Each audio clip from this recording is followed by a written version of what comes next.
taking a picture. Kara, Laya, Kiyon, Ahashimiya, Bemarum Kokum, Ura Laya, Kiyon, Kila Olam Kishedu, Baruka Taya, Shakat, by forever. Bless Yahweh, worship Him in truth, strength of body and spirit. Shabbat be blessed for Israel by the hand of Yahweh. Hallelujah. Hallelujah. All thanks, all praise, all honor to the Holy One of Israel, whose name alone again is Yah, by saying hallelujah. Hallelujah. Yah is righteous. Yahweh is righteous. All the time. All the time. Blessed be His holy name. Hallelujah. Giving thanks and praise for allowing us to be here to exalt, magnify, and worship and glorify Him on another beautiful and glorious day that He has seen fit to adorn us with.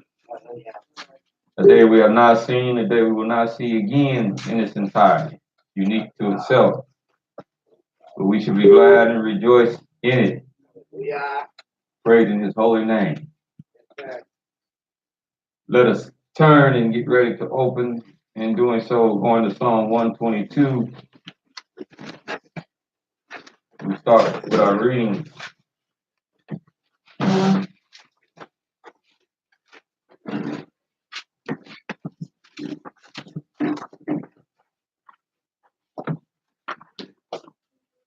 First one is in Psalm 122. Read as follows. I was glad when they said unto me, let us go into the house of Yahweh. Our feet shall stand within thy gates, O Jerusalem. Jerusalem is built as a city that is compact together, where the tribes go up, the tribes of Yahweh unto the testimony of Israel. Give thanks unto the name of Yahweh. For there are set the thrones of judgment, the thrones of the house of David. Pray for the peace of Jerusalem. They shall prosper that love thee. Peace be within thy walls, and prosperity within thy palaces. For my brother and companion's sake, I will now say peace be with thee. Because of the house of Yahweh Elohim, I will seek thy good. Hallelujah. Hallelujah. Let us turn now to Psalms 92. Psalm 92. Psalm 92. It is a good thing to give thanks unto Yahweh, to sing praise unto thy name, O Most High, to show forth thy loving kindness in the morning, thy faithfulness every night, upon an instrument of 10 strings, upon the psaltery, upon the harp with the solemn sound. For thou, Yahweh, hast made me glad through thy works. I will triumph in the works of thy hands. O Yahweh, how great are thy works, and thy thoughts are very deep. A brutish man knoweth not, neither does a fool understand this, that when the wicked spring as the grass, when all the workers of iniquity do flourish, it is that they should be destroyed forever. But thou, Yahweh, art most high forevermore. For lo, thine enemies, O Yahweh, for lo, thine enemies shall perish. All the workers of iniquity shall be scattered. My horn shalt thou exalt like the horn of a wild ox. I shall be anointed with fresh oil. Mine eye also shall see my desire of my enemies. My ears shall hear my desires of the wicked that rise up against me. The righteous shall flourish like the palm tree. He shall grow like the cedar in Lebanon. Those that be planted in the house of Yahweh out of Elohim, they shall still bring forth fruit in old age. They shall be fat and flourishing, to show that Yahweh is upright. He is my rock, and there is no unrighteousness in him. Hallelujah. Hallelujah. Psalms 23. Psalms 23. For Yah is my shepherd, I shall not want. He maketh me to lie down in green pastures. He leadeth me beside the still water. He restoreth my soul. He leads me in the paths of righteousness for his name's sake. Yea, though I walk through the valley of the shadow of death, I will fear no evil, for thou art with me. Thy rod and thy staff, they comfort me. Thou prepared a table before me in the presence of my enemies. Thou anointest my head with oil, and my cup runs over. Surely goodness and mercy shall follow me all the days of my life, and I will dwell in the house of Yahweh forever. Hallelujah. Hallelujah. Finally, now turning to Exodus, the 20th chapter.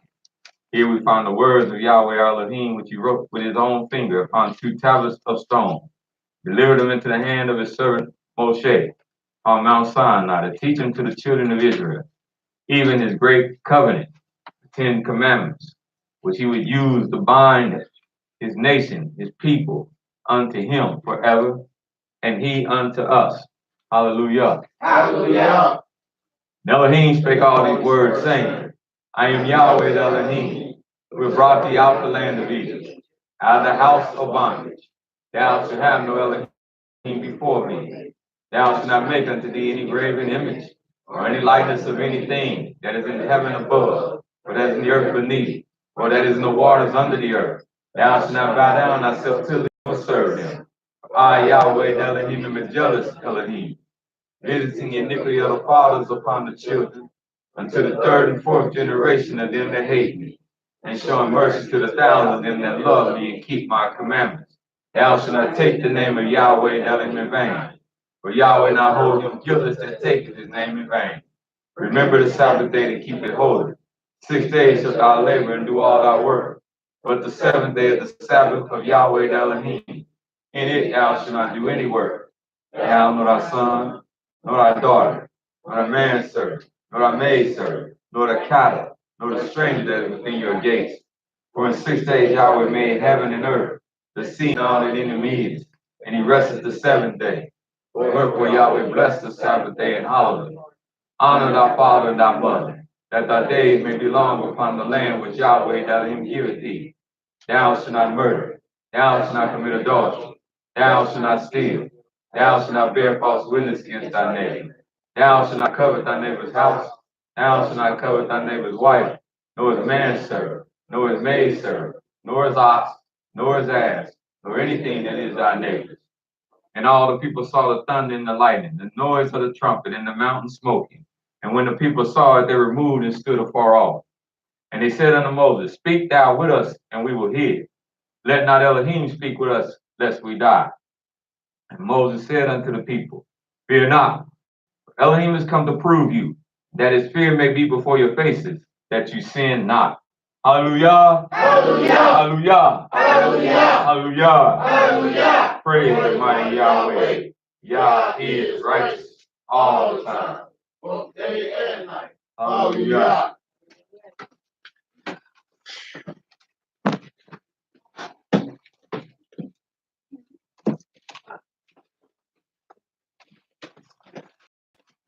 At this time, open the floor for our comments, testimony, words of encouragement, praising of the Almighty. Hallelujah. Yes, ma'am. Hallelujah. Hallelujah. Everyone. Shabbat shalom. I'd like to give our praise, honor, glory to the Holy One of Israel by saying hallelujah. Hallelujah. Thanking him for his mercy, his loving kindness, and all that he bestowed on each and every one of us. And thank him for being a true and living Elohim who hears our cries, prayers, and supplications, and takes us through our trials and tribulations. So praise the mighty Yahweh. Hallelujah. Hallelujah. Yes. Anyone else? Well, I praise the people. Hallelujah. Shabbat shalom, family. Shabbat shalom. I just want to give thanks for growth. I learn something new every week about myself, I guess you could say. This week, my sister had called and she was stating, she said that she had spoke to a family member and that they were just talking about me like a dog. And so, and she was just so distraught by it, and it really, she don't do well handling a lot of stress. Instead, I said, okay, I'll talk to this person and and see what's going on. I just, before I had told her that though, I said they probably just missed me. It's been about 2 weeks since we had a conversation, and I did say that I would work on bettering that open line between us. And so when I called said person, I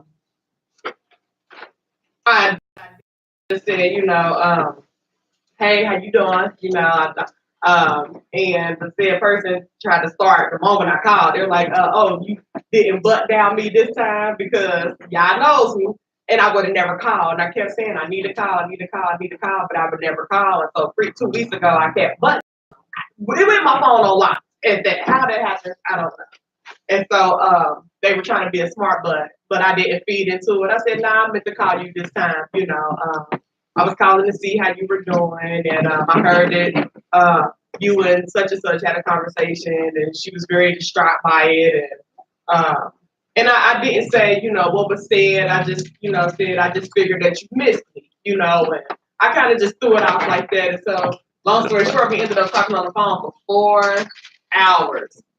I was so tired when we got off the phone. I slept like a baby. I was exhausted, but I had to clear some things in the air because certain people. I'm not a phone person. I don't like to talk on the phone every single day. I'll shoot to a chat, text, hey, I'm thinking about you. Please don't text me back. You know, I'm just being real. I don't like communicating back and forth because I'll be busy. And this person just wants my attention constantly, and I can't give that to Sis. And so I was able, since I was off from my second job, that was my whole second job right there, talking to him, literally, you know. And so it was nice, you know, but one of the things stated was, why you don't like me? And I said, well, why would you feel that I don't like you? I've never said anything to you, you know, for you to, I never came out my mouth and said, hey, I don't like you. And I just had to tell this person that, hey, you know, I cut everybody off. It ain't that I just cut you off. I done cut off best friends. I done cut off family members. I had to separate myself from everybody else so that I can heal. And I can't heal if everybody's in my ear telling me how I should heal. And Yahweh wasn't working. And so I separated myself, you know, following Yah, because Yah was healing me and still is healing me, you know, and I just had to explain that I'm on the journey, and right now I'm healing. You know, I had a lot of pain in my past, and said person was also a part of that pain. So, you know, I told him no hard feelings. We working together. We working through this. It's gonna get stronger, but you gotta let me heal. You know, this is a start.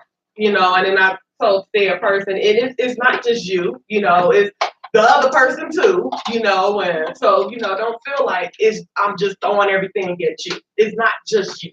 The other person is involved as well, and it's equal, you know, but you have to let me heal. You can't just expect me to drop everything and be like, okay, we best dogs now. But it just felt really good to be able to communicate that, and, you know, it wasn't no big rah, rah, rah. And, you know, it was really nice to have a decent conversation, even though they kept trying to woo me in with religion this and a cult that. And it was so funny because I just let the person talk. And I'll tell y'all, the person talked for so long, I cooked 2 meals, cleaned 2 rooms, did laundry, and was still going. I was looking around my house like, well, what else can I do? Because they had so much on their mind. And I'm like, you know, maybe this is my job for the day, is to be this person's ear, you know. And so praise y'all for that. Because the old me would have been like, look, F you and your feelings and your thoughts. And I would have kept moving. But the new me is really, really trying to be different, you know, and change one thing that I said that I have a problem with. But I'm working on it. I'm working on me, y'all working on me, and it feels really good when I can spot something and say, wow, you know, I did something different than what the old me would have done. So hallelujah. Hallelujah. Anyone else? Yes. Shabbat shalom, everyone. Shalom. Giving our honor and glory to Yahweh. I say hallelujah. Hallelujah. I'm just glad to be here. I'm glad that Yahweh woke me up today. He got me here, put some food in my belly, clothes on my back. He gave me safety and protection as I got here. And I had the children's class to me this morning was just amazing. It was just light and fluffy, and it was just really nice. And then when I got here, I was okay, this is what we're gonna do. When I walked in the doors, none of that, what we was doing, all that went out the window. And it was just, you know, it was just a smooth sail. So I definitely want to praise Yahweh for that. And Yahweh had opened up some doors for me. I forgot about. I completely forgot about because it had been at this point a whole year, and so I had forgot. Then I got a very important phone call last week, and I gave up a lot of things because y'all, although I had forgotten, y'all really didn't forget, because you know when I'm really trying to do it. And when I got the phone call, I was just very thankful, and very excited, and so I just pray that y'all will continue to be with me on my journey. Hallelujah. Be with all of us. Our journey to what they call life. Anyone else? Shabbat shalom. Shabbat shalom. Giving all honor to the true living King, the mighty life giver. I thank the Almighty for a safe journey there and back on my trip. I thank the Most High for being able to see the growth of my Yeladeen, my children, my children's children. Watching them make marks, and it's just Most High bless me. And I just, it's hard when you're not around them, when you're distant, and you can't see growth sometimes. Because I don't Skype and all that. I'm just, you're trying to get me there. And if anybody can work on it, it's my body. But I guess I'm just not there. But I just think the Most High was good, things like that. Just being around them and son-in-law. My daughter's mother-in-law was there. So it was big, and thankful that Maisha's safe on the road because a lot of trucking accidents. Actually, as I was coming back, I think I was in Tennessee, and a guy's muffler fell off his car in the third lane. I'm all the way over. I actually was in the left lane at that time because I was trying to pass because they were in a cluster. Muffler fell off. There was a big SUV in front of me, and actually, there was a white woman driving. She tried to swerve, she couldn't. That she ran over that muffler and it started to spark. So if it wasn't for her, I'd have had to swerve. There was a car, but I couldn't. For the Most High was merciful, and people. She was trying to get over to the shoulder. People don't want to let you over. You can see. She needed to get over. You could see the sparks. And at one moment, it looked like it was a fire starting. So I just still think, because without the Most High out here, really, truly, because sometimes you have to step back and look in the mirror sometimes and ask yourself. Now, if you know the Most High for years and then suddenly the Most High is no longer with you, what it would be like, and if that doesn't scare you, then this way of life this thing is not for you. Not you. Not you. And I'm just like, on the phone, I think I was Italy, my daughter, and I was like, no, I'm fine. And I swerved. But just thankful, for life and the fact that, I know a lot of people don't do the observance of holy days. But to me, it is a teaching tool, and it's showing the Most High, look, I recognize you got me in captivity. But it is really a big thing. I was on the phone call till 3 in the morning. It was a conference call of folks just way out there. Now I'm hearing that, and then, and I got dragged like each other to get in because I got dragged into that one. But there are people who said Abraham is our father, so I was done. I said, look, y'all ain't dragging me into this.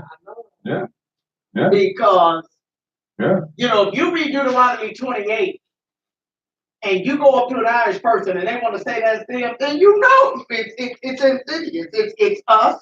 The book speaks to you. You're supposed to make that book come alive for you in your life. And if you're not doing it, go ahead. Shalom Lakah. I'm out. But Moses it's the stuff out there that I thought I had left alone in certain areas, but then you get back and the phone call and people are see YouTube, I'm telling you.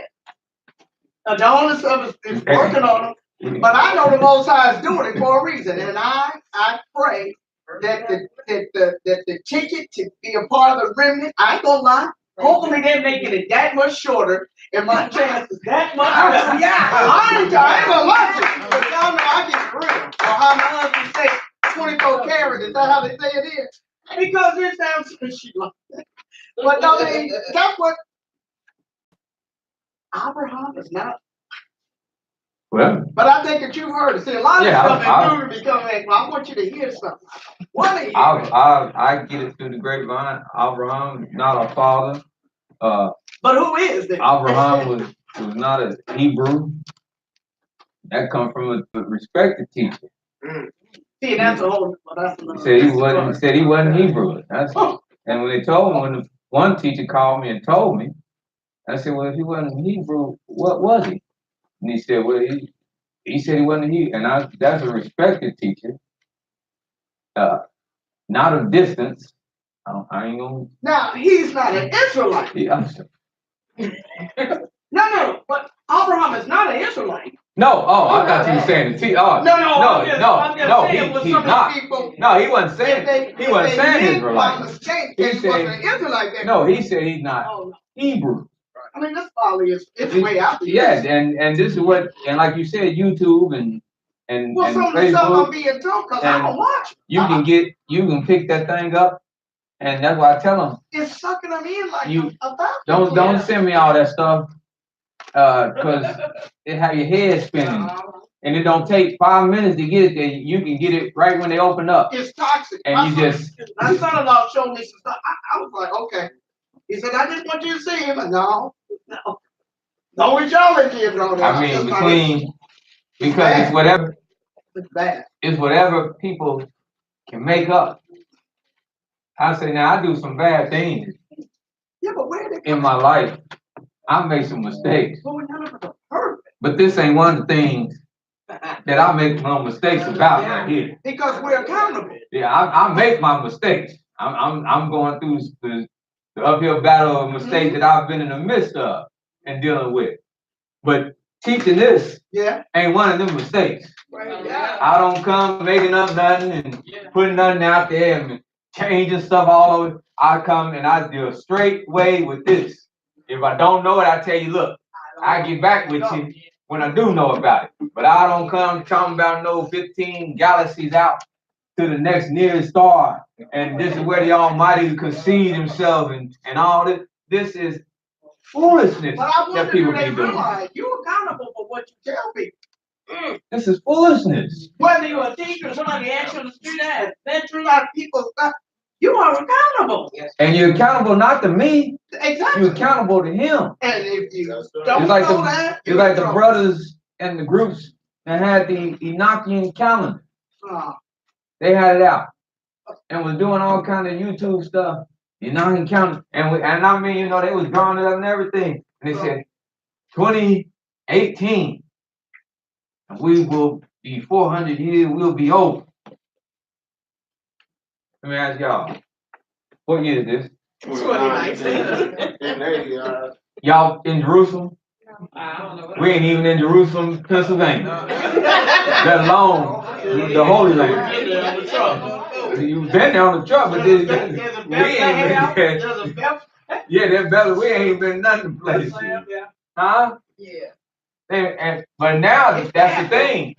But that's the ebb and flow though. That's the ebb and flow though, because like I said, when you hop on there, guess what? It's recorded. I know. And the Almighty says something. See, this is why I don't have to people. Well, you should run them down. You should chase them down. Let's go and debate them and this and that. I said, look, I came up under the teacher that was his style and his mission. Yeah. That was his style. That was his mission. That's how the Almighty sent him to do his ministry. Go debate people. I don't have to do that because one thing I know about the Creator is this: whether it's me, whether it's another teacher, he is no respected person, and this is what he said about his word. Go to the book of Deuteronomy. Now, I'm not gonna be running. Yeah, I need to debate you. They're talking about, yeah, he wasn't coming to debate him. I don't need to come and debate you. Make you feel like you ultra important. Almighty gonna let me know if I'm wrong in the matter. He gonna let you know if you wrong in the matter. Because this is what he said. And think about it, when you get out there, you throw stuff out there, what do y'all might say? Huh? So like you said, we accountable. Be careful. Add to it, don't take away. What do you say, sister? Don't add to his word. Don't add to a word. Don't diminish. And definitely don't what? Don't diminish from it. Huh?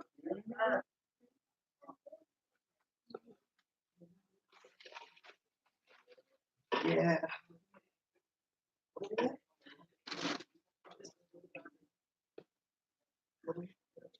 Oh, you know what?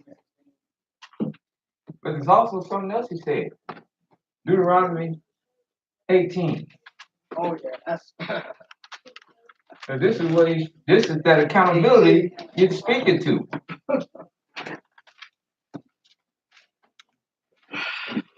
Like I said, I never claim to be infallible. I can give you, I don't have to wait till judgment day. I mean, like David said, I know I can give you a long laundry list right now. Go in the back room with the Almighty right now, and I ain't gonna play foolish with him. I know every level. Yeah, this one was done. That was done. That was done. Yeah, bad boy. Yeah. I'm not gonna play them games with him. But if he ever, I pray, and if he ever say, yeah, you did all that. But in the time I had you to stand before the people, you never forsook my word. That you was true to.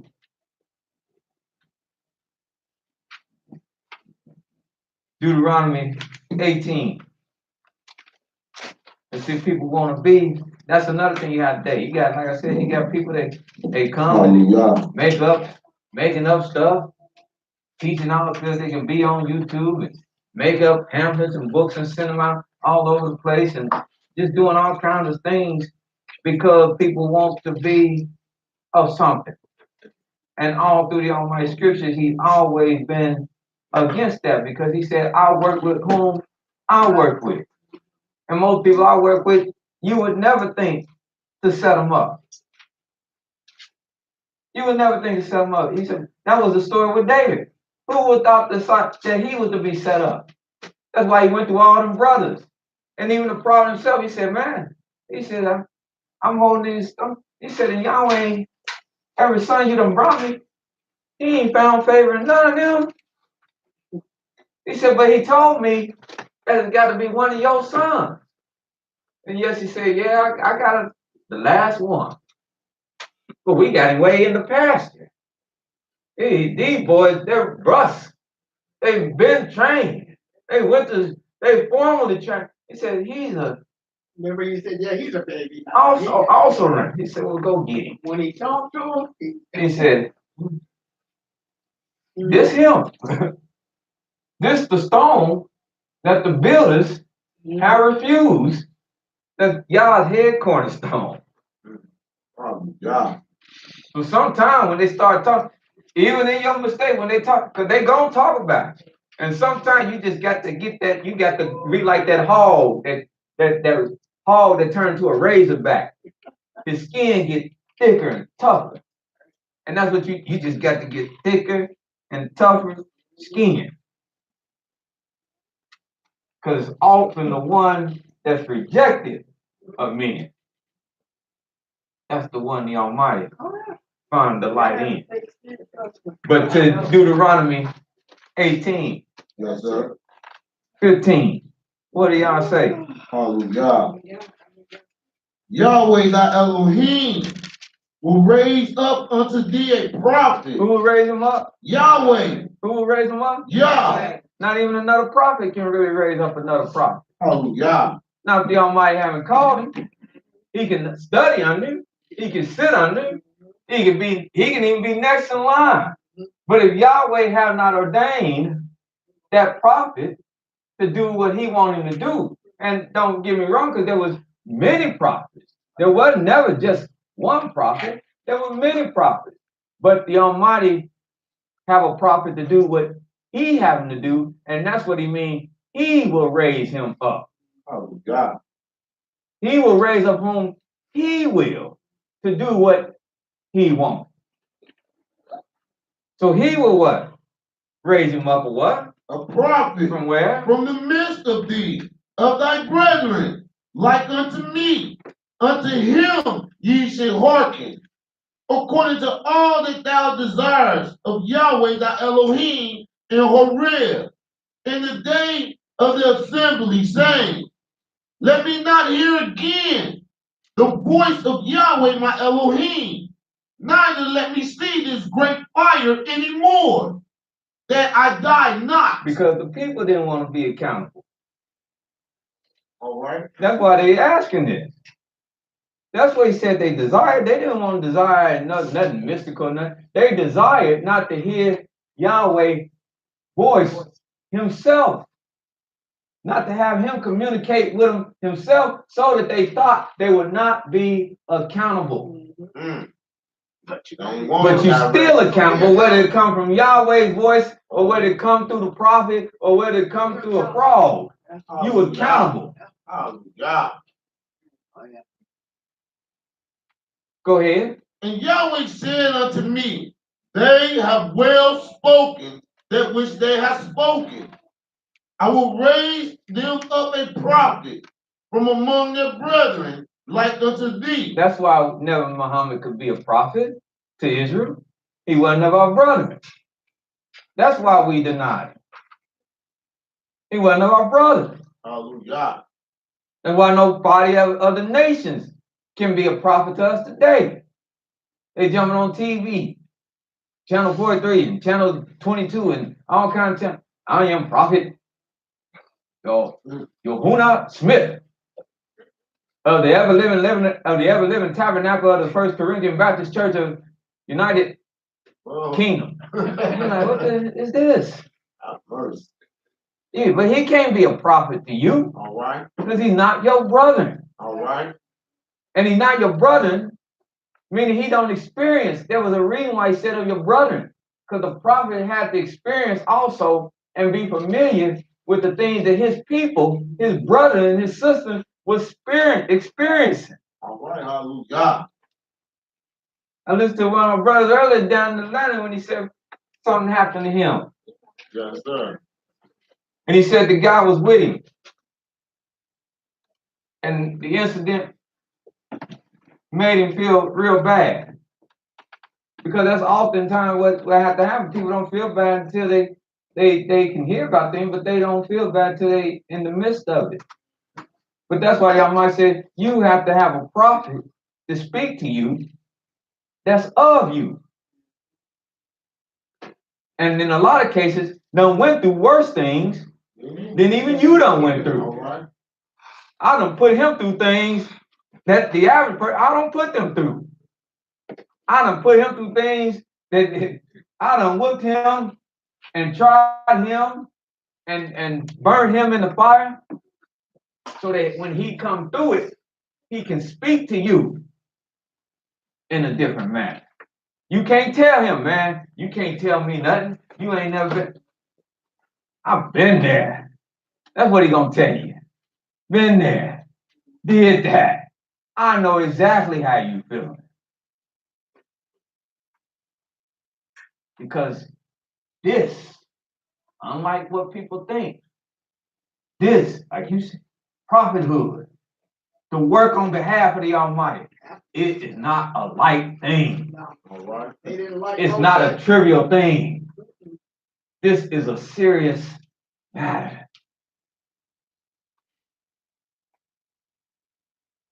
Come on.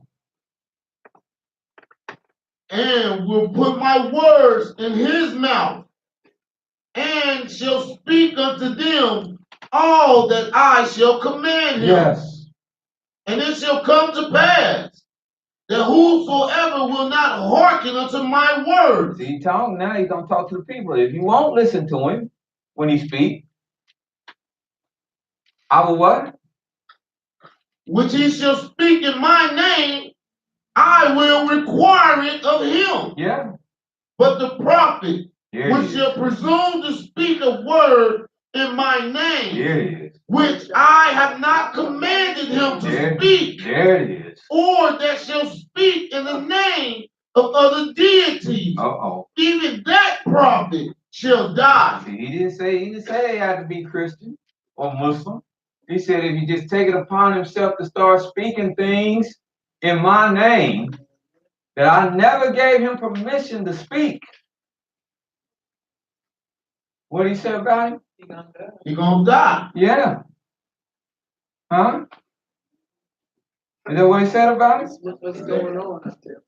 And then go on, because y'all might said, I'm going to show you. I'm going to do it. You And got to go out and hunt him down and be chasing him. He said, watch what he said. and if thou say in thy heart, how shall we know the word which Yahweh hath not spoken? When a prophet speaketh in the name of Yahweh, if the thing follow not, nor come to Oh pass, my gracious. that is the thing Oh. which Yahweh hath not spoken. Huh? But the prophet hath spoken it presumptuously, thou shalt not be afraid of him. That's why when Hallelujah. that's why when you handle this, yes, it's ratted, it's tatted, it's torn. You know, my brother asked me a few weeks ago about teaching. He'd asked me at one time about servants and teachers. I said, sir, they don't mind how he have you serving. Don't rush to have to be cause you see a man standing on this.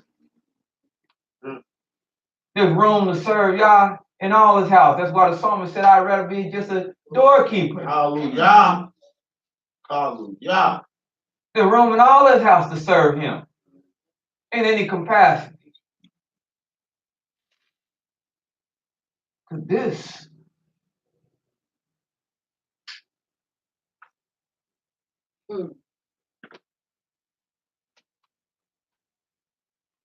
is serious business.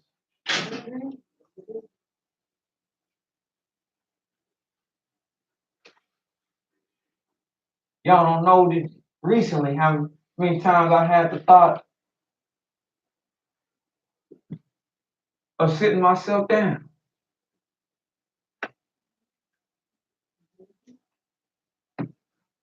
Because I didn't feel like I'm living to the standards of the Most High.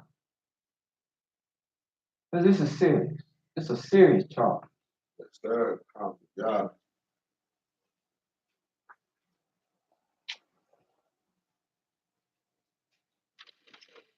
To the law and to the testimony. Let me show you how serious it is. If it weren't for the fact that I believe that it's the Almighty who said, no, I got this affliction on you, but I'm with you as well through it. Hallelujah. And you ain't going nowhere. Hallelujah. You ain't going nowhere. You have weeks where you just say, well, maybe I just pass that. I'm telling you, you ain't. I've come in here and taught it with everything the storm that I know is out there. I'm coming here and taught, knowing I got to go back and face that storm again. Because he said, you ain't running nothing. We gonna do this how we do this. All right. Now just come on. All right. Let's go. Dust yourself out. Come on. And when I want to let you, I'll let you know when it's All up. right. But keep trusting. Hallelujah. I'll try to roll over. No, not this. Up. Up. I can't take no calls. Take this call. No. But let me show you how serious Almighty is about it. Up to the law. We just read the law. To the testimony. Go to Jeremiah 28. And what he say? If the prophet should what? He's not. Speak something in my name. And I didn't send him to speak it. Right, right. He spoke presumptuously. And he spoke presumptuously. What did he say about him? He said, God. Huh? I want you to see his testimony to that. You got Jeremiah 28? Yes, sir. Who are you?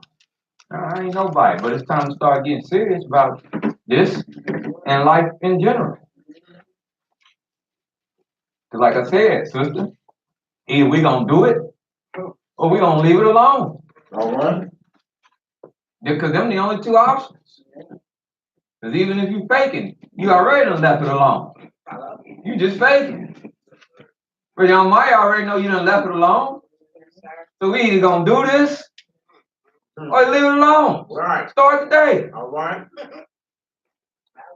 Hallelujah. And just like any other marriage, you gotta be with him through good times And bad. and bad times. And The highs and the lows. The joy and the pain. All right. That's what I said. He said, no, I ain't sending you away. You don't get to walk out the door that easy. You don't get to leave me that easy. No. You mine. I don't want to leave. No. Uh-huh. You right here. I ain't gave you no paper. Right. All right. You understand? Peaks in the valley. I want you to know something, Brother Aaron. That's what I want you to know. And I want you to know it because you don't even know what the future brings and what you have to do. But you need to know where you have to be. Let's go. Come on. Jeremiah 28. Jeremiah chapter 28, verse 1. And it came to pass in the same year, in the beginning of the reign of Zedekiah, king of Judah, in the 4th year and in the 5th month, that Hananiah the son of Azur, the prophet, which was of Gibeon, spake unto me in the house of Yahweh, in the presence of the priests and of all the people, saying, He came and spoke to him in the midst of the great congregation, spoken to Jeremiah. And he spoke to him saying what? Thus speaketh Yahweh of hosts, the Elohim of Israel, saying, I have broken the yoke of the king of Babylon. Within 2 full years will I bring again into this place all the vessels of Yahweh's house. So Hananiah came and told him, said, thus says Yahweh, in the presence of all that congregation, and Jeremiah was there. He said, I have broken Nebuchadnezzar's yoke on the neck of the people, and in 2 years' time, we leave this captivity. Keep reading. That Nebuchadnezzar, king of Babylon, took away from this place and carried them to Babylon. And I will bring again to this place Jeconiah, the son of Jehoiakim, king of Judah, Yes. with all the captives of Judah that went into Babylon, saith Yahweh. For I will break the yoke of the king of Babylon. Then the prophet Jeremiah said unto the prophet Hananiah in the presence of the priests and in the presence of all the people that stood in the house of Yahweh, even the prophet Jeremiah said, Amen. Yahweh do so. Yahweh perform thy words which thou hast prophesied, to bring again the vessels of Yahweh's house, and all that is carried away captive from Babylon into his place. Nevertheless, hear thou now this word that I speak in thy ears, and in the ears of all the people, the prophets that have been before me and before thee of old, prophesies both against many countries and against great kingdoms of war and of evil and of pestilence. See, this is one of the scriptures where Christ was quoted. This is what he was using when he said, there'll be wars and rumors of wars. And people are like, oh, did you hear what Christ said? He said there'll be wars and rumors of wars. Well, he wasn't quoting nothing and prophesying nothing that prophets haven't already been prophesying for years. Go ahead. The prophet which prophesies of peace. When the word of the prophet shall come to pass, then shall the prophet be known that Yahweh hath truly sent Did him. you catch that? He said, when the prophet come and prophesy peace, and it be peace, then shall you know that Yahweh did truly send him. Go ahead.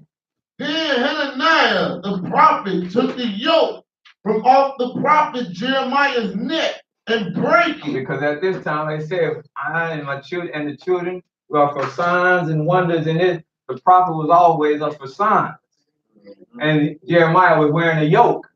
So Hananiah went up and he broke the yoke off his neck, because that was signaling that the yoke would be broken off in Israel. Because Jeremiah would get walking around Jerusalem, Israel, and he walk around with a big old yoke, and people like, what's up with Cat? He got a big old thing on his neck. But that was a sign that you would have a yoke upon you. So Hananiah, to prove that his prophecy was right, he walked up to Jeremiah and he broke it off his neck. And he took it off of him to show that, hey, the same way I broke this, being a prophet, that's the same way y'all in 2 years getting ready to break the yoke off of Israel. Go ahead. And Hananiah spake in the presence of all the people, saying, Thus saith Yahweh, even so will I break the yoke of Nebuchadnezzar, king of Babylon, from the neck of all nations, within the space of 2 full years. And the prophet Jeremiah went his way. Then the word of Yahweh came unto Jeremiah. He didn't stand and argue with him. He said he did what? He went his He way. went his way. Didn't stand there and debate with him. No. You got that wrong. That's it. He broke it. Jeremiah went his way. Mind his business. Go ahead. Then the word of Yahweh came unto Jeremiah, the prophet. After that, Hananiah the prophet had broken the yoke from off thy neck of the prophet Jeremiah, saying, Go and tell Hananiah, saying, Thus saith Yahweh, Thou hast broken the yokes of wood, but thou shalt make for them yokes of iron. Mm-hmm. But thus saith Yahweh of hosts, the Elohim of Israel, I have but a yoke of iron upon the neck of all these nations, that they may serve Nebuchadnezzar, king of Babylon, and they shall serve him. And I have given him the beasts of the field also.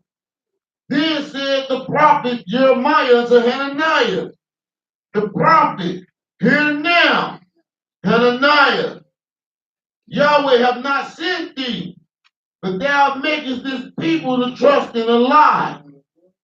Therefore thus saith Yahweh, Now watch this. Behold, Watch this.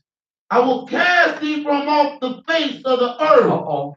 This year This year. thou shalt die. Huh? He said this year. You done told them they'll be free in 2 years, but I'm telling you, this year, you shall die. Because thou hast taught rebellion. Because you taught. See, this is serious. Because you God. taught rebellion. Against Yahweh. Not against the rest of us, not against none of the men, not against the memory of nobody, but you taught rebellion against the Most High. And they doing it too. Yeah. You taught rebellion against him. This year, you perish. Finish it, brother. So Hananiah, So the prophet, So Hananiah the prophet died died the same year, the same year, in the 7th in month. the 7th month. Hallelujah. In 2 months' time. He told them 2 years they be free. He died 2 months after his prophecy, in the same year that he told it.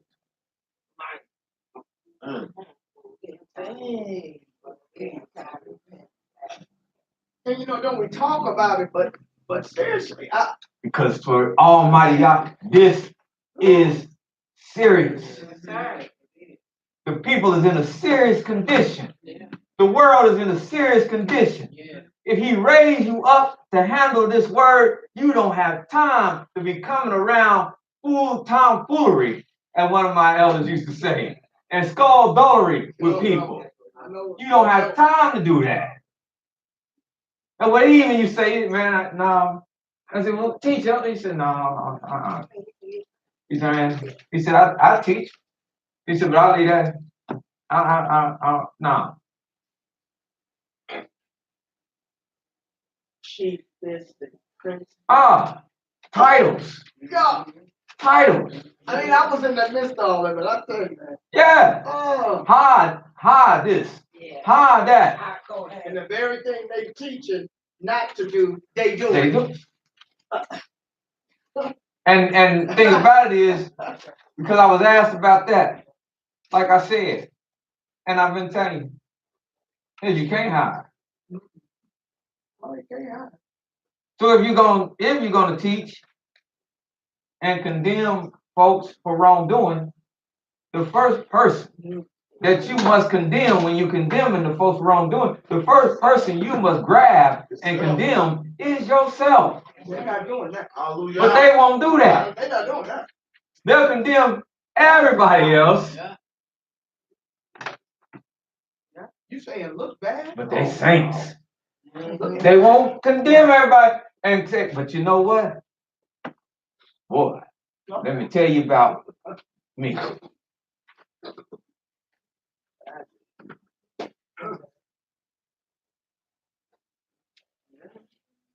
Almighty will.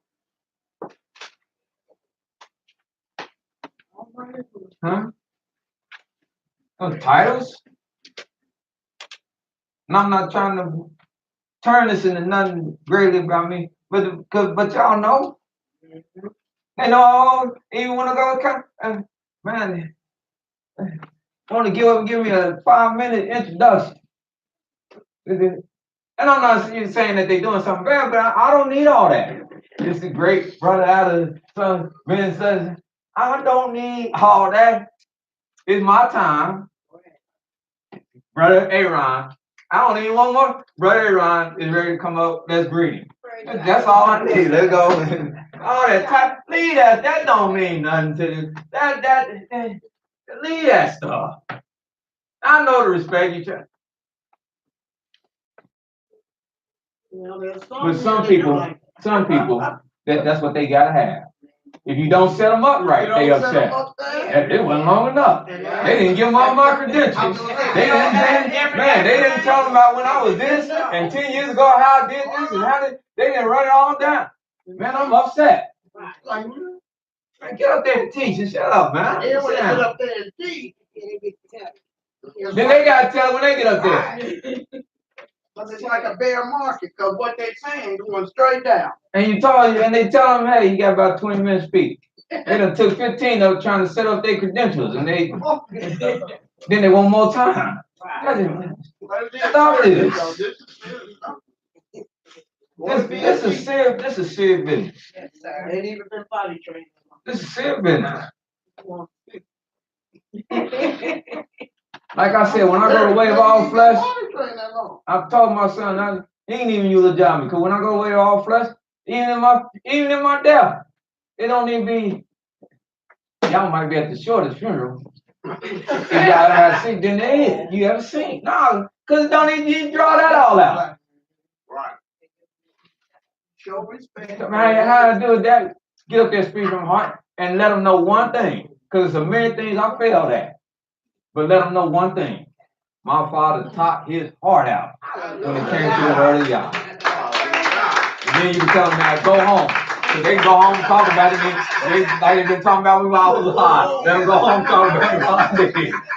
Because I found that out at Brother Lisa's funeral. He was there talking in the midst of the visitation. I was walking around and people were talking about him like a dog. On the phone talking to people. And I'm hearing it. And I'm saying, boy, they lucky. This ain't the land. And they lucky I don't have men like that.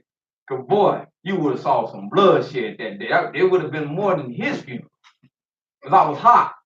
Because if that's what you did, you could have stayed at home and did that. I guess that was on Facebook too, then. We're out of control. I digress now. I guess I got all that off my chest. Hallelujah. I don't even know what the question was. I guess I do. It's the elder support. You did. Got me in all this trouble. That's what it was. Let me move. She always does. You and Brother Hawk, y'all bang. Y'all always get Brother Hawk in trouble. Y'all bang. Speaking anything else. That'd be like Muslims. For 60 days, y'all bang.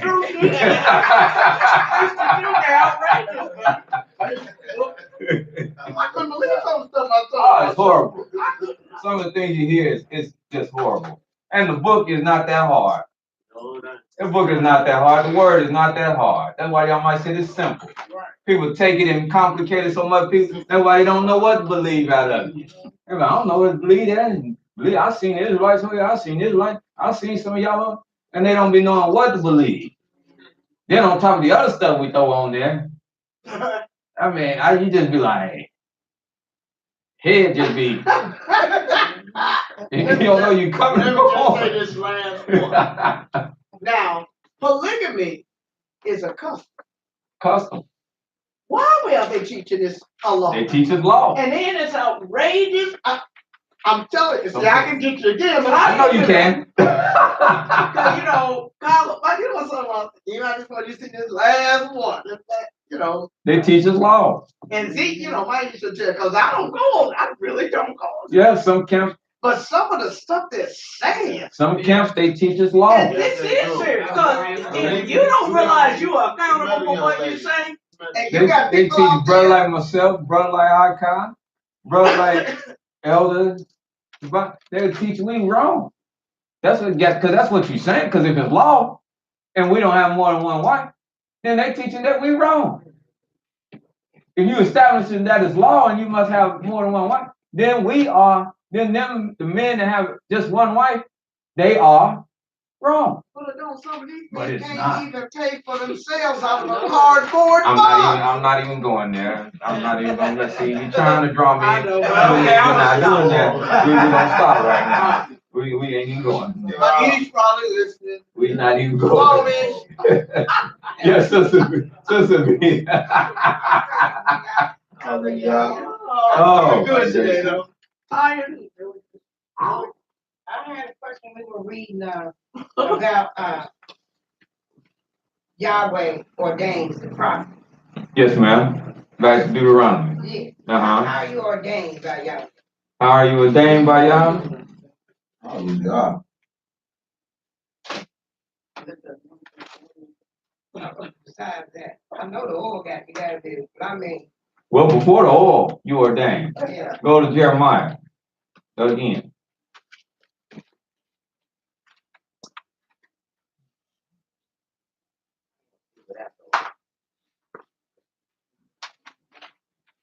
How are you ordained by Yah? Well, let's let the prophets, let's let them speak. Hallelujah. Them that knew they were prophets, let's let them speak. And you hear people talking about, yeah, From the womb. and he came to me. It was about 12 midnight. And my room got real cloudy and misty. And out the midst of the clouds, a hand was extended to me. And he said, come, We already know that's a lie. walk with me. That's a straight lie. Walk with me. I have called you. I said the room was misty because all that puff puff and no pad. That's why it was misty. And the hand you saw was a pigmentation of your imagination. And the voice you heard was your own thoughts.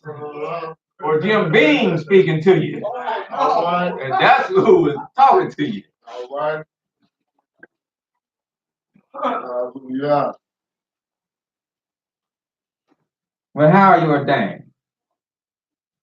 And see, if you are the Almighty, He don't even come to you in the midst of no room.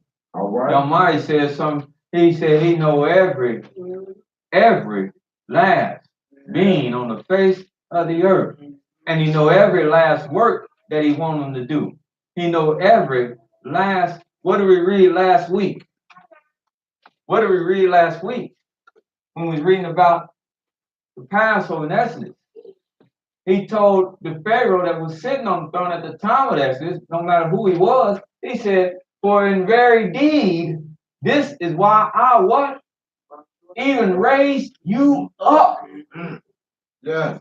For this. This is why you was even born. You were born for this time.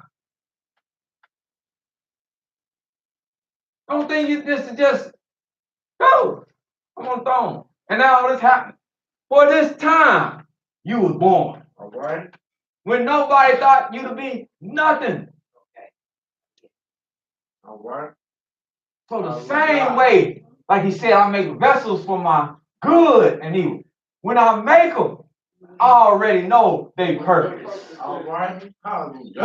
When I'm creating them, Go ahead. huh? All right. Go Fashioning ahead. them, molding them, I already know their purpose. Now, just because I done made them, I might look at that vessel and say, I would like to adorn it with something else. So I put a little more on it. And I say, I like to adorn it with something. So I decorate it. In other words, even though I make it's not a finished product until I look at it and say, it's finished. All right. Hallelujah. He said, but I know if you gonna be and what you gonna be and what I desire of you, I know it from here. Jeremiah 1. Yes, sir. Verse 1. Hallelujah. Because this is the answer to your question. Yeah. The word Verse of 4. Verse 4. Hallelujah. The word of Yahweh came unto me, saying, before I formed thee in the belly, I knew thee. Before you even was in your mama's belly. Hallelujah. As I said, he done looked at our life and saw it come and saw it go. It's like that to him. He done seen it. We living out, that's why scripture say, we living out our days. But we done passed in the presence of Yah, we done passed like the snap of a finger. That's why I say 1,000 years. It's not saying that 1,000 years is one day. That's why it says 1,000 years is as a day to Yah. Because as long as 1,000 years is to you and me, it's like him sitting through one day. That's how quick it passes when you're talking about time to him. That's nothing to him. We marvel, 1,000 years from now. Oh, he don't marvel like that, 1,000 years. Man, that's a second. Fleeting moment. Fleeting moment.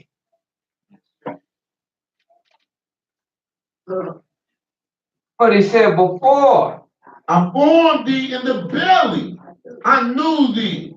And before thou camest forth out of the womb, I sanctified I thee. already done put sanctification on you. And That didn't mean when you came out you weren't gonna make no mistakes. You weren't gonna do stupid stuff. You didn't have to learn. You didn't have to learn growing pains. It didn't mean that. But I've already sanctified you. Even if others can't see. That's why people run around. Well, man, how did he come get me out of a family of 14 of this? Why he only show me this? Why even when I go back and show them every day, they don't even want to hear it. They loathe it. They despise it. They don't even want you to talk about it. They have a real distaste for it. It don't matter if you living right or if you living wrong. And it's like when it comes to this, they don't agree to it. And you in a cult. You this, you that, you crazy. Because he did not sanctify them. He sanctified you. He did not deal, as my brothers may sound, he didn't deal with your brother. He didn't deal with your sister. He didn't deal with your mother. He didn't deal with your father. That's why they can't receive it. Yes, sir. Hallelujah. He chose you. All right. None of us is in here because we chose him. We in here because he chose us. Sanctify us. Even when they say, oh, that boy crazy. That boy crazy, don't even know the whole world know. And that's because the whole world ain't sanctified. That's what it means to be sanctified. Pulled out, set apart. They don't even know what they're talking about. I'm sanctified. They're gonna be running up and down the house tomorrow. Clueless. He said, before you even born, I do. before the first diaper, before the first coming out crying, I knew and already done sanctified you. And I ordained thee Uh-oh. a prophet Huh? unto the nation. And sometime I've even ordained you a prophet. You ain't even got no choice in this matter. Hallelujah. Me teaching? I hear people say, well, my son, who's gonna take away? I said, I don't know. Maybe none of you. Maybe all of you. And one of them say, I'll never do that. I can never do that. One of them, that's what he's swearing that. I can never do that. And I always look at him, I just smile. I said, because if the Almighty, if that's what he wants, whether you can foresee it in your future or not, that's exactly what you're going to be doing. And you'll be standing there saying, I would never in a million years think I'll be up here doing this. But you will, if that's your calling.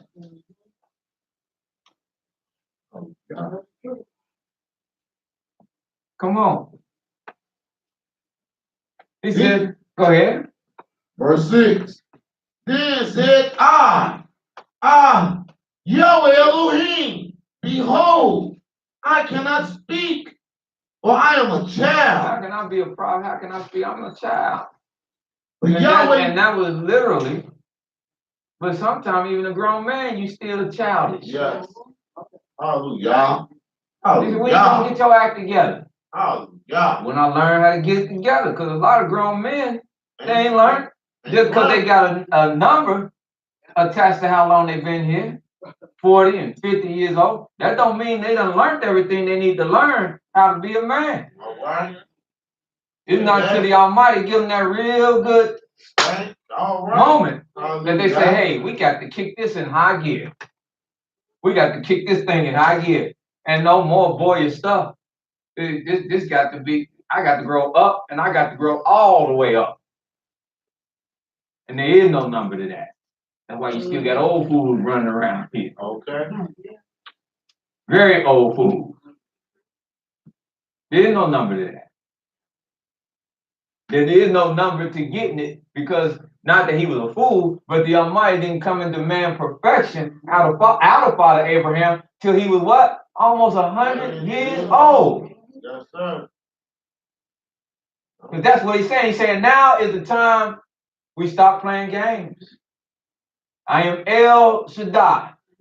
Walk before me and be thou perfect. Something he had never told. He had always told him, I'm with you and I'm walking with you. But he had never told him that he desired perfection until he got him right there. And he said, now it's over. Now it's over.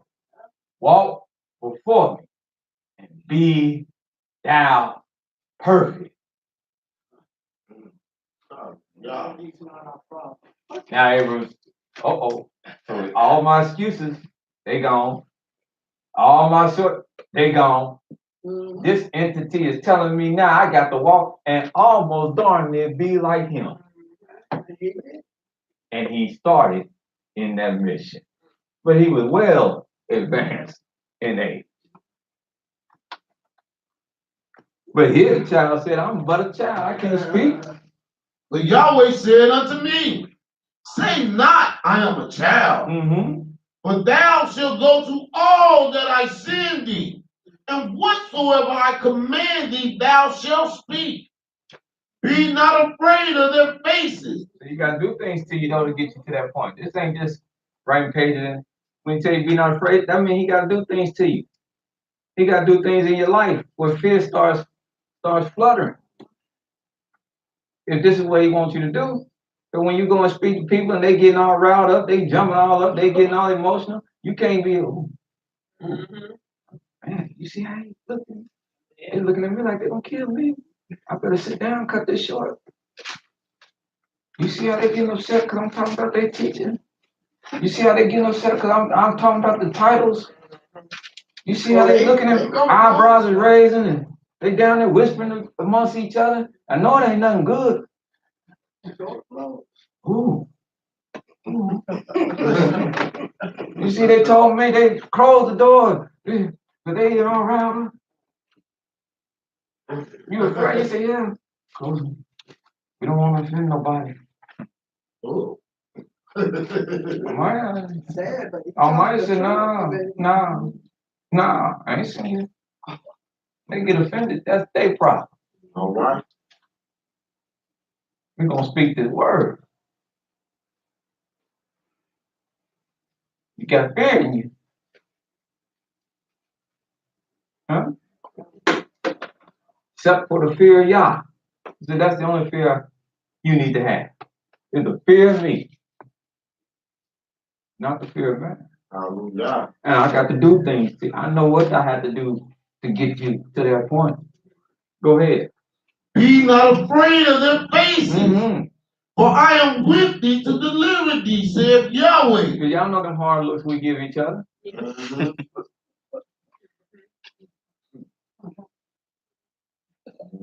you do that pretty good then. Hey, like you said, I make your head hard as that thing. I seen enough of them, so y'all need to get them hard looks, Jack. He said, what? Then Yahweh put forth his hand. Oh, that's how you ordain. You put forth there is a hand, I said there is a hand that comes out. And touches my mouth. Touch the mouth of his prophets. And Yahweh said unto me, behold. But when he touched it and he talked to him, he said, behold, I have what? Put my words in thy The mouth. same thing you can read in this book is the same thing I put in his mouth. Hallelujah. Nothing no different. If he talked to you, you should be able to turn. Yeah, that brother told me. That brother told me this. And he told me where I could find it. And it's right there. And I read it. And it's verified. Because this book is the word of Yah. When my brother had a book back there, they called him, and I told him I know about him. And you call them the books of Moses. 1, 2, 3, the books of Moses. The person on the ground thinking, oh, these are the books of Moses. But it's shrouded in mysticism and magic and numerology. That's what it is. They just attach Moses' name on because they know anything from the scriptures will sell. I said, but that stuff is wicked as all get out. The only books of Moses, don't let nobody fool you. The only books of Moshe, you got it right in your hand. From Genesis to Deuteronomy. Them the 5 books. Somebody come talking about they got some 6 and 7 and 8 and 12. You let them keep their 6, 7, 8, 12 volumes of the books of Moses. This is the only books of Moses that the Almighty ever had him record to give to the children of Israel. This is what they laid in the Ark of the Covenant. This is what the Levites had a copy of. It's all right here. That other mess, burn them. Burn them. That's right. Hallelujah. But how are you ordained? You ordained from the Almighty. He Hallelujah. put his seal of approval on you. And like I said, if he do that, you don't even have a say at it. Jeremiah couldn't run from that. It was on him. It was on him. That's why some of the old heads, they look at babies. And some of the older people, not nowadays because we done got so far away from it, but some of the older people, generation ago, they can look at children. They come look at them when they're born, and they be like, that child got a mark on him. Everybody that don't understand, they standing around like, well, he got a mark on him. Get it off of him. Who put a mark on him? They think they talking about something, somebody done marked him up or something. They said, no, that baby got a mark on him. It's not, they wasn't talking in terms of physicality. They were talking in terms that they could see spiritually. And the mark on him was something that they saw, something in the child that he destined to do. Hallelujah. That's what they meant. And so they tell them, get out the way. See, this ain't just book. You liken that to Joseph. That's why when Joseph went to his father, he said, Dad, I had these dreams. And the father said, hush up, boy. Don't tell that in front of all your other brothers. And you had a dream about stars, sun, and moon, and she bowing down. Don't tell that in front of them. They ain't no clown now. They might figure this thing out. He said, but I had another dream. Man, hush. But he said he laid it to heart. Because he knew what he was talking about. Yeah, he did. He knew what he was talking about.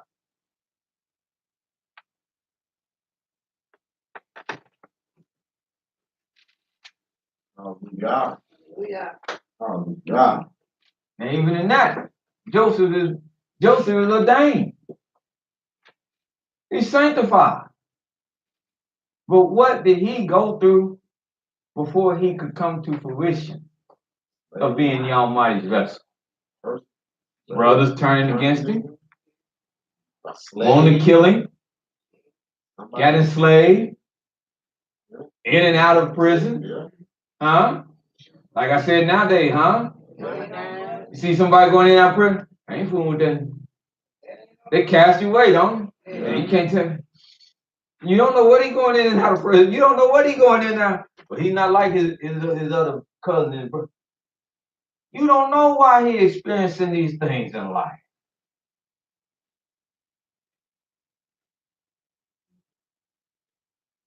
Who will look at Joseph while he going through all that and say he gonna be the salvation and the help of Israel in hard times? Who would look at him and said that? Nobody.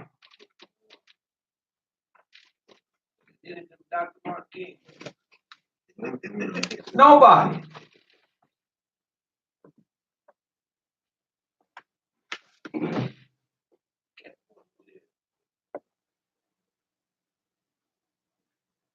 Even though he wasn't salvation. Because he never knew it. And even though he's not teaching the word of Yah. That was the life of Malcolm Little, who became Malcolm X. Yes, sir. Bad cat. Bad. Did many bad things. Drug addict, dope head. Who's that? Malcolm. Look. Then life changed. Just make an example. Just make an example. David. Like I said earlier, David a raw cat. Ain't no polished dude, he raw cat. That's why even in his adulthood, he made his mistakes because he still got some of that from that childhood. Yeah. He a raw cat. And the people that helped him build his kingdom, they were raw cats. Yeah. That's who he attracted. Yeah. He ain't attract no saints. Boy. He attracted troublemakers and thugs like someone like what they would call him. Hooligans. And he took these thugs and hooligans and fashioned them into decent, righteous men of Yah with the law. But they still had it because when it came time to smoke, they gave it all to you. Hallelujah. They were rough riders. Yeah. Huh? Attracted to a rough rider.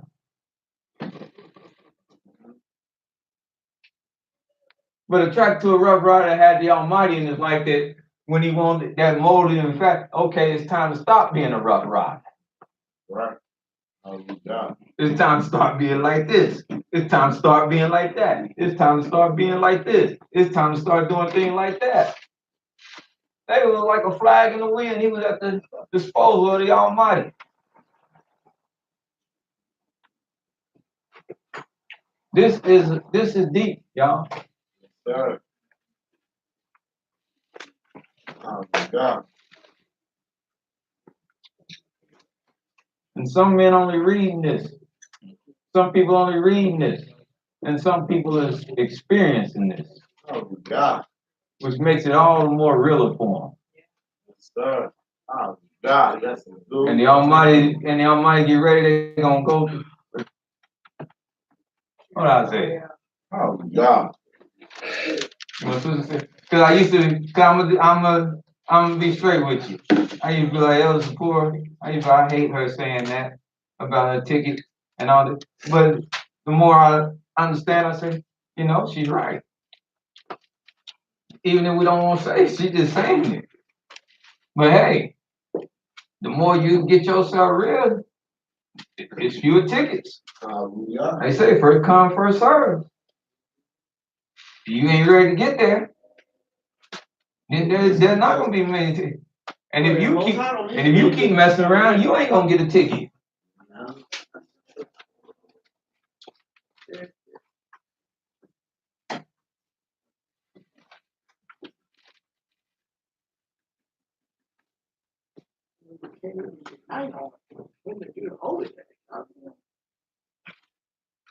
Well, we can't even unite on day and night. Man. We ain't gonna go there. That's one of the foundations of we can't even unite on this. And That's a easy. That's a foundation. That's the foundation. That's an easy. That's That is foundation. a foundation. We can't even unite on that. So I know the more complicated Yeah, things. it would definitely be out the box. For sure. I mean, my goodness. Foundational things.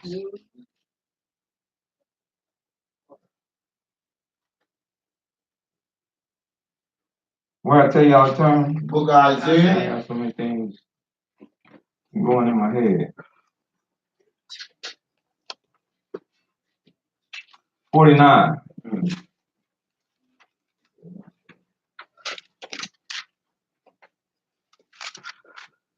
This is also talking about ordination of a prophet.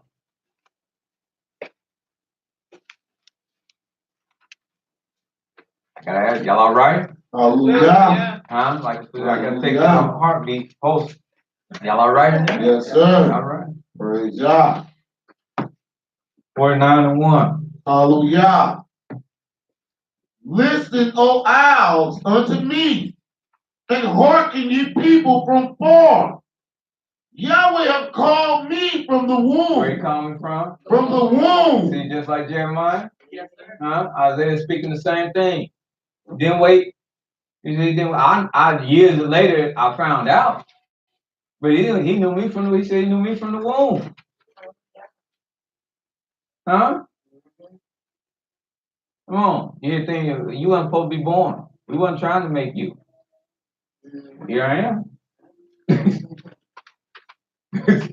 Huh? Hallelujah. We were done. Yep. You thought it was. Here I am. Go ahead. From the bowels of my mother hath he made mention of my name. Yeah. And he hath made my mouth like a sharp sword. Now, how do you make a sword in real life? How do you make a sword? Anybody know the process of making a forging iron? A lot of heat and a lot of bang. A lot of pounding and a lot of heat. Well, you miss one step. You gotta dip it in. Oh, that's some water and there's some cooling. Sisters. Yes, and in the sense of shaping, what you talking about? Like, get into that point, like that flatness. Yeah, but I also at the first process is you draw it out. You draw a diagram of what it's gonna look like. That's why I said in the womb, you already know me because you got a diagram of what he's supposed to look like. All right, hallelujah. Now, when you get it, your piece of iron, like you said, now you want to shape it. So what you got to do? Get that big old anvil. You got a nice hot. I ain't talking about cooking stove fire. You got inferno. And you take that steel, and first thing you do, you put that steel and let it sit. You don't just touch it. You let it sit in the inferno, where it get blazing hot, melting. Then you pull it out, and you don't let it cool down while it's hot. You start hammering on it. as you hammering on it, it's gonna cool off. So you gotta take it and you gotta dip it back down in the inferno and let it sit till it fires up again. And you pull it out and you knock on it some more. And you repeat that process. Not no one time, it's a repetitive process. Y'all ever watch that show Forward and Fire? Yes, sir. Huh? Yeah. It's a repetitive process of fire, beat, fire, beating, fire, beating. And then you finally look at it and you say, okay. And then you stick it in the fire one more time and you pull it out and you do what they call a quench. And that's when you, because now you done beat it, you done shaped it. So now you quench it, that it hardens. That's where you do your hardness test to see if it's hard. And then you say, okay. And then after that, if it's hardened after the quench, now you take it over and you start filing it down and you start shining it up, polishing it up. Then you look at it and finish putting it together and say,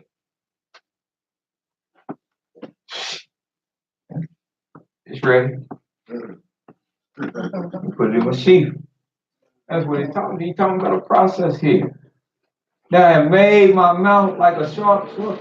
I went through a process. Oh, God. I ain't seen no man that worked for the Almighty, scripture or present day. If he really sent to do a job for the Christ, I ain't seen no man that ain't went through this process. Go ahead. In the shadow of his hand have he hid me and made me a polished shaft. Yeah. In his quiver have he hid me. In other words, there was never no great fanfare around about him. It was hidden. It was hidden. Oh, God. Like any good weapon is. You hide it till the time that you need to use it. Samurai never took his sword out of his sheath just to take it out. That's against the code. That was against the code. They didn't walk around. You see on movies sometimes they do like this and then they show it. No, they never did that. When they popped that bad boy out of the sheath, next thing you knew, one move, shot, and it was done. And then, whoop, and it went back in. And it went back in. They never took it out till it was time, and the Almighty the same way. He never take it out till it's time to use it. Then he put it back up. You don't point a gun unless Unless you plan on you. And he said, verse 3. And he said unto me, Thou art my servant, O Israel, Yes. in whom I will be glorified. In whom I'll be glorified. Then I said, I have labored in vain. So I labored in vain. I spent trying to work 40 and 50 and 60 hours. I laid everything on having a big house. I laid everything on having a big fine car. I laid everything on the vanities of men and the perception of men and the realizations of men of what they think is a successful person. He's not successful because he don't have a house like me. I got 2,000 square foot. I got fountains that drip running water. I got cars. Getting ready to go buy me another new one. I got credit and all these afterwards. Not saying that because y'all been hearing me teach, but they heat themselves on that, and then they look and say, "Well, he's nothing because he don't have this. He ain't got it like I got it." But the prophet said, "Oh what?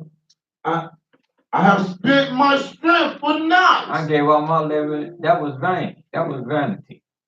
Spent my strength for what? For naught. For nothing. Because that stuff can be ripped away from you in a heartbeat. All these tornadoes that's coming through, ripping up cities, tearing up homes, throwing them fancy homes that you done set your heart on, they gone. Don't even know they was there. Not just the home, the whole thing plucked up, gone. Them hurricanes be coming up and down the East Coast, flooding it all through. You got to tear that down. Can we rebuild it? No, can't say that. So much water damage, you can't say that. You got to tear that down. Oh, I can't rebuild. We put everything into that. Well, We paying for it because the insurance went up. and one of the airports got flooded out. I heard on the radio, it got flooded out. People came back off their trips, got off plane, went to their car, under sea. Because they didn't have proper duct work and stuff to take the water away, and then the water just rose. They came back to get in the car to get back home, and it just under sea. Y'all gonna pay for it? No, that's an act of God. That ain't covered. What I'm gonna do about my car? Yeah. And I get you another one. The insurance ain't gonna take the loss. We gonna pay for it. All that stuff is, huh? They say you don't work and try to get nice. Put this in this place. You can't take it with you. Put it in this place. Because you make things what you make up. Because you can have nice things, and if you don't think that they're nice or treated like it's nice, then it ain't gonna be nice for much longer. It'll be ran down.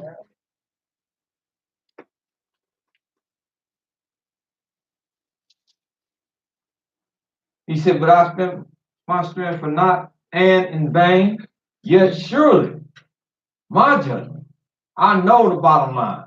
My judgment is with my Elohim. It's with Yah. Because if he want me to have prosperity to a great degree, he is going to bless me with it. Ain't seen a man that he did.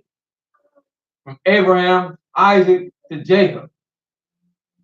You want me to roll around in the Benz? I don't have a Benz. I don't care what they say about my spending habits or what state I'm in now. I don't have a Benz. He can give me a mansion if you want to. That's right.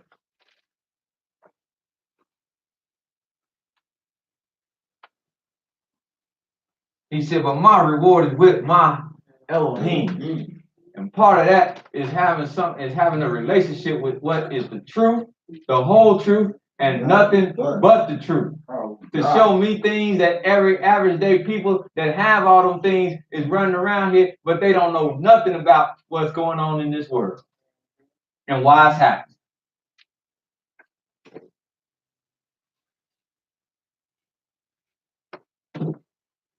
And now say if Yahweh that formed me from the where? There you go again. To be his what? Servant. To bring what? Try. To bring Jacob again to him. That who? Israel. Israel may be what? Gathered unto him. And in doing that, I'll be honored. In the day that he called me to do that, I'll be honored. Not the day he called me to be the president of this company for a man that don't care nothing about me, or in a state of a place that I'm not supposed to be at. In the day that he called me or asked me to do this to help get Israel right and turn Israel around, even turning myself around, I'll be honored in that. That was a heck of a servant of Yah when it came to that word. Oh, God. Hallelujah. And we'll talk to me about at least, I don't want to know about that. Tell me, let's talk about how it was with that word. Where when he went to that word, it was infallible. I ain't talking about how his life was outside. I talked about how he was infallible when it came to that word. When I saw him go against pastors, and against pastors, imams, and all kinds of Kohans. And he shut them down, trying to resurrect righteousness. You want to look at his fault. I want to look at what he did trying to resurrect a nation. Let the Almighty deal with him and his faults. because that's what we all got to answer to. But I want to look at this truth and how he tried to turn people around. And sometimes you got to listen to a man that's down for you to turn around. Yeah. Don't discount him because he down. Hallelujah. He said, but I'll be honored in the eyes of Yah. While you worried about being honored in the eyes of man. And my Elohim will be my strength. Hallelujah. When the day you don't have none.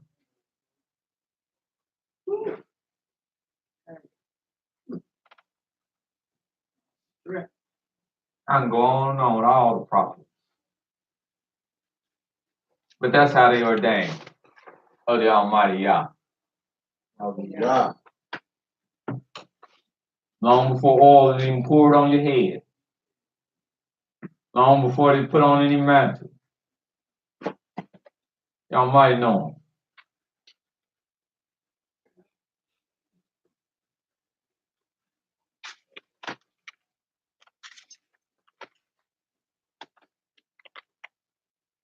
Oh, that was a lot. Huh? Anybody else? Yeah, I'm more than lathered up now. I think this is about the 4th round now. We done broke all the ice. Go back in the It's just so much out.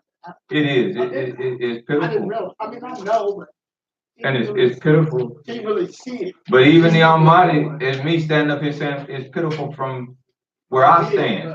Because even the Creator wrote that all over the scriptures, that this kind of inverseness and foolishness and tampering with his word and his truth, he wrote that this would be out there.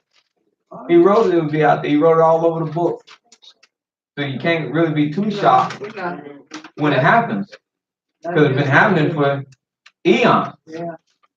It's been happening since 1,000 and 1,000 times 1,000 and a half times 1,000. It's new technology. Just new technology. You just call it faithful today, but they was hearing all kind of things down in Egypt. Yeah. Oh, yeah. All kind of things. They heard all kind of things when they was in Babylon. They heard all that kind of thing when they was in the land itself. Just a different dispensation, that's all. Different time. Huh? Technological age. Yeah. Technological age is gonna be, I dare to say it's gonna be the last age. It's gonna be, although it's got some positive, it's gonna be the thing that wipes this man out. It's coming. It's taking him right to his destruction. Star Trek say the final frontier. The more he get, the more technological he get, the further he is away from destruction, the closer he is to destruction.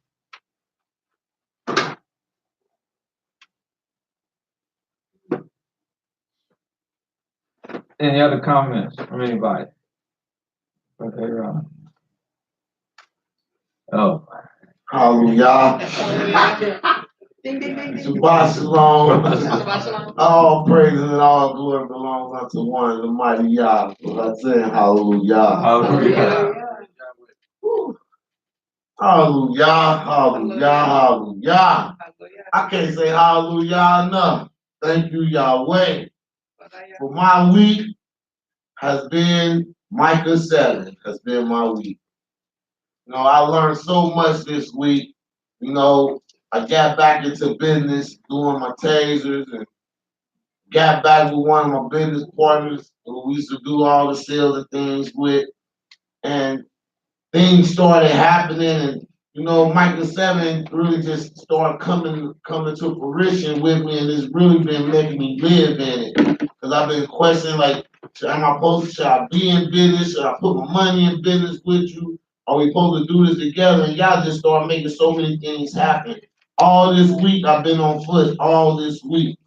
The truck broke down, had to get a starter, and I just got it back up and running last night. And I just praise God because this week, you know, he put me to the test. Crosley L.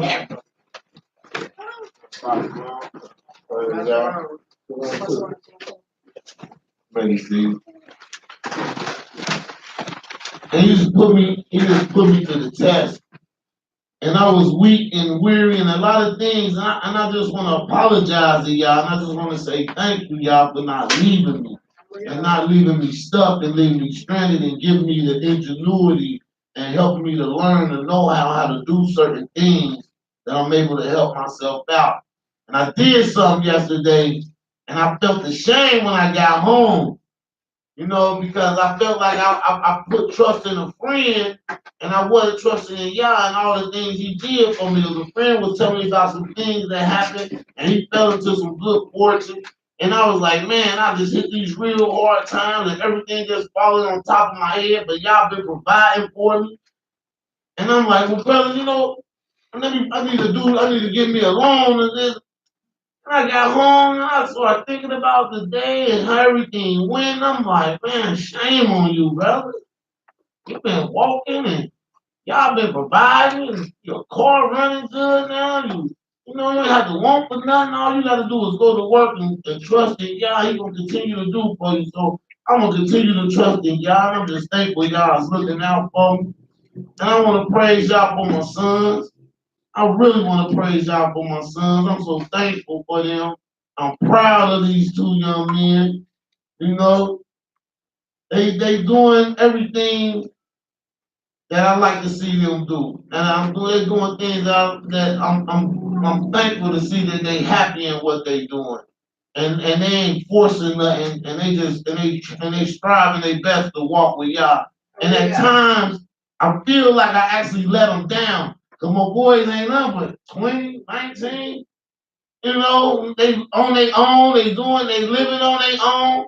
You know, I ain't really with them no more every day. I don't really get to interact with them as much as I used to when they was in the house with me. And you know, so I feel like I let them down on some things.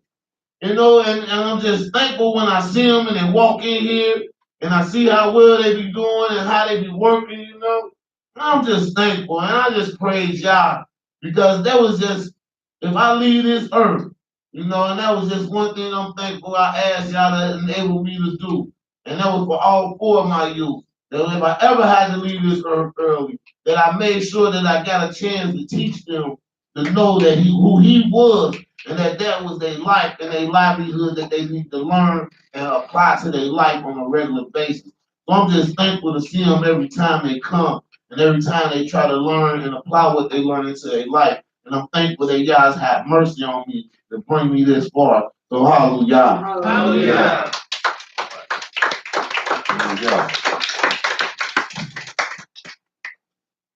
The thing of children keep law. Yes, it is. Yes, ma'am. Shabbat shalom, family. Shabbat shalom. Oh, yeah. It's been a trying week. This whole week, I decided, like I was gonna do something different, not just because it was a piece of unleavened bread. It's because it's just time to like start doing stuff different with myself. So I decided like not to go on a diet, but I just felt like it was the perfect time to like just cut a lot of things out of my life that I shouldn't have or I shouldn't be doing, and things that I should be doing. It was the perfect time to start doing them. So we don't have the funds for me like to be like going to join no gym or nothing like that. But my home is my gym. So I got together. I had went and like bought like some workout gear and things like that, and I got like some equipment. It was like used equipment and everything, but it's my equipment now. Some old, some new. But I had just been like doing things around the house myself, like like working out in my living room, going on YouTube, finding like different videos and stuff like that, and different things like to eat and everything. And with the unleavened bread, I had like start like putting berries and different stuff like in like fresh berries and strawberries and stuff inside the unleavened bread to like give it like a little flavor and stuff like that. And it was just it was I started looking up things like on the internet and stuff like that, and I found like the YMC downtown. Your first time coming, it's free. You can stay there as long as you want to. So it was difficult for me to like get on the tank bus because I really don't like public transportation and stuff because of like like bugs and stuff like that. And I'm just I just don't really, I'm scared of that. So, and I don't want to bring that into my home. Not saying you can get it from like, being dirty or nothing like that. It's just, I just don't want, and I know that's one of the ways that you can bring that into your home and stuff like that. So I toughened up, trusted in y'all, got on the tank bus, came over to Cincinnati, went to, the YMCA's and stuff like that. Just got out on my own and everything without, having Hike, have to transport me everywhere that I go and stuff. And I was like doing things on my own. I know I hadn't been like communicating with my sisters like I normally be and everything, and I don't want y'all here, and I don't want them to take that personal, but I had just needed some time to myself and everything to like do things on my own and stuff without having to depend on everybody. And I do need to learn how to do things by myself, because we go out together and we do a lot of things together and stuff. But sometimes I do have to learn to like, get out on my own, take walks by myself, do things on my own, not just like when I'm in the house, when I'm by myself at the house, like out in public and things too. So I've been doing like a lot of walking, I walked when I was walking last week. I walked around my neighborhood and I even met some elders that I didn't even, like live in the neighborhood, some nice women. They actually were some nice women that one even came and knocked on my door and was talking to me at my back door.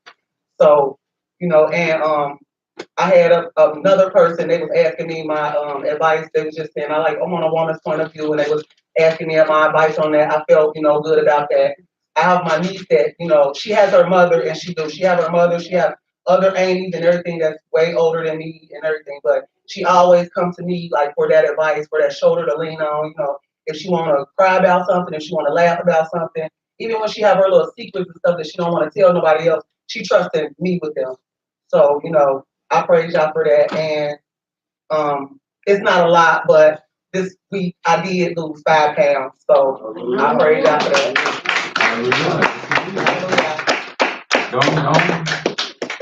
Let me help you. Let me help you out a little bit. Don't shortchange yourself. And it's not a lot. We just been watching my 600 pound life, man. That's a lot, man. That's a lot. That's That's a lot.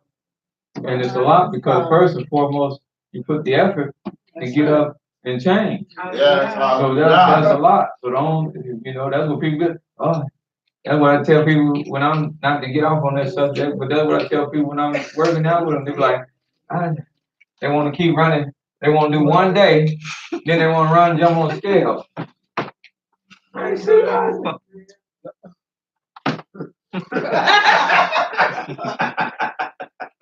Just the one thing I get from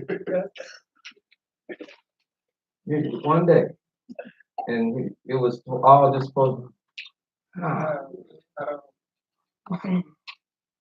Huh? Learning righteousness. It's one day. Walking with y'all, this is one day. There are gonna be times that when you walk, you stumble. And you got to walk. You got to get back up. Huh? You fall. That's what Scripture say. The righteous fall what? 7 times. Never said that again. Oh, glory be to God. Never said a righteous man. Otherwise. Go ahead. Take your time, all right. Go ahead. Take your time.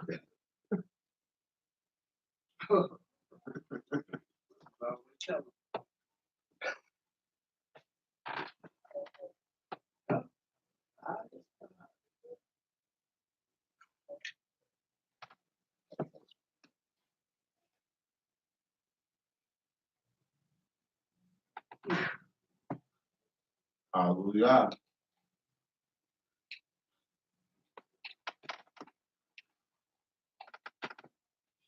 You gonna get back up, or are you gonna lay there? Get up.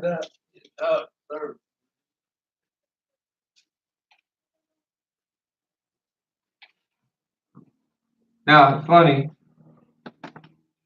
you talked about the bread.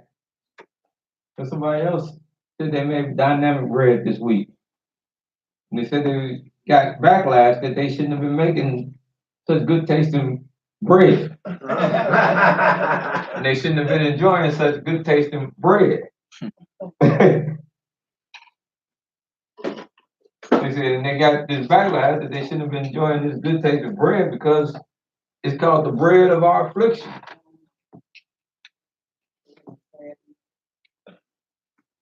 And a lot of people take that to say, and I think they mean when they say the bread of our affliction, that we were supposed to be eating it, and we're supposed to be real sad while we eating it. But let's see why. Huh? A question. You got a question? Yes. Well, go ahead. This is time to ask it. Then before I start answering that question. Now, when we say the bread of our affliction, Yes. is that pertaining to the first night that we ate the bread, or that pertaining to the whole entire week that we ate unleavened bread? Uh-oh. I hope I ain't getting nobody in trouble now.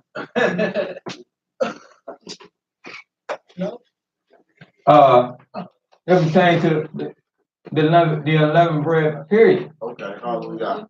But Yes, sir. why was it bread of affliction? Was it bread of affliction because we was to sit there all 7 days, and when we ate it, we were sitting there like, this is, I'm just so sorry. Or what did he mean by bread? And it's a good question. I'm glad it came up. So don't, because we get understanding what he's talking about, affliction and the bread of affliction. Let's go where that is mentioned at, and that's Deuteronomy what? Well, Deuteronomy what?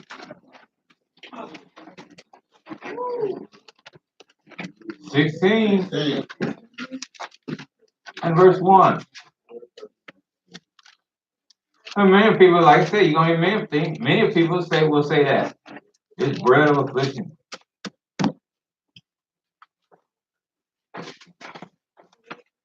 Bread of sorrow. You're supposed to feel bad. Ain't supposed to be good to you. And that's not what the Almighty said. Watch why you're gonna call it bread. It's the bread. Watch why it's gonna be labeled the bread of your affliction. Deuteronomy 16, verse 1. verse 1. Hallelujah. Observe the moon of Abib, Observe the month of the Aviv, and keep the Passover unto Yahweh thy Elohim. and keep the Passover to Yahweh the Elohim. For in the moon of Abib, For in this month, this moon, Yahweh thy Elohim brought thee forth out of the land, out of Egypt by night. when he say, now this is scripture. Remember, I like I told y'all, I'm not gonna slant nothing. When the Almighty say he brought us out? By night. When he say he brought us out? By night. But wait a minute, I thought we left in the morning. Excellent discussion. Somebody don't know what they talking about then. Excellent. We didn't leave till morning. So why is the book saying that he brought us out by night? Because when he released us in the midst of the night. And this is what you don't get away. When the command came to let the children of Israel go, that didn't come in the morning. That came in the midst of the night. And that's why the scriptures always write and talk about that night. The night of Passover, the night of the 14th. Because it was the night of the 14th when he woke up, when he went and he saw that his child, a prince of Egypt, was done, had no more breath, and Pharaoh threw his hands on his head, along with all his servants. His servants was running to him. My child is dead. All throughout my child is dead. And he finally realized this is the hand of Yah. He realized it not that next morning. He realized that right in the midst of that night, like the Almighty said, he would visit him and pass judgment on him. And he told Moses through the night, go get him. Because remember, that's why I had y'all lean on it. Remember, he had told him, he says, remember, Moses, take care of yourself. Do not speak to me again, because the next day you come before me. Remember, that was his word. The next day you come before me, I'll kill you.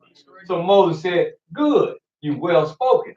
You won't see me again in a day. But that don't mean you won't see me. And he didn't wait. He called for him in the night. And he said, go get him right now. I want them gone. Amen. Everything they have, gone. Take it and bless me as well. Give me the go. But the grip of oppression, the grip of Egypt, it was broken in the night. And that's why the scripture is right and say, by Egypt, he brought them out of Egypt by night. That's why it's mixed in. And he's talking about it in the course of the subject of Passover. Thou shalt therefore sacrifice the Passover unto Yahweh thy Elohim of thy flock, of thy herd, in the place which he should choose to place his name there.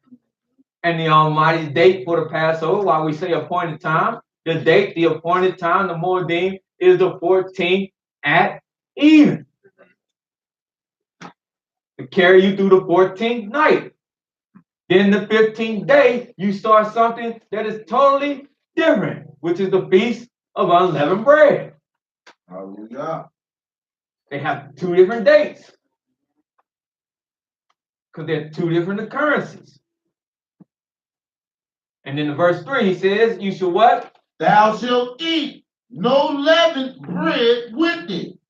7 days shalt thou eat unleavened bread. You got to put it away for 7 days. Therewith, even the bread of affliction. Even the bread of affliction. For thou camest forth out of the land of Egypt in haste, that thou mayest remember the day when thou camest forth out of the land of Egypt. That's why all the days of thy life. That's why it's not a bread just ordinary. It's a bread of affliction because things were done hastily.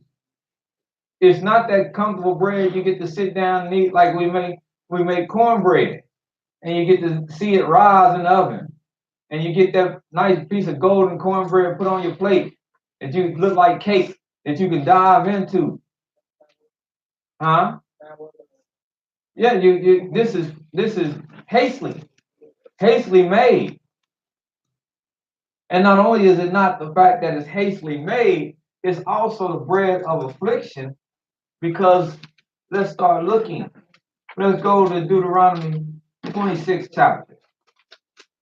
Because we came out in haste, but it's to remind us that we came out the land of our affliction. Because that's what Egypt was called. We hastily came out. In other words, we hastily came out the land of our affliction. And that's why this bread reminds us of that. And it's the bread of affliction. Because this is the bread we ate when we came out of affliction. Deuteronomy 26. Yes, sir. Start at verse 5. Hallelujah. Deuteronomy chapter 26, verse 5.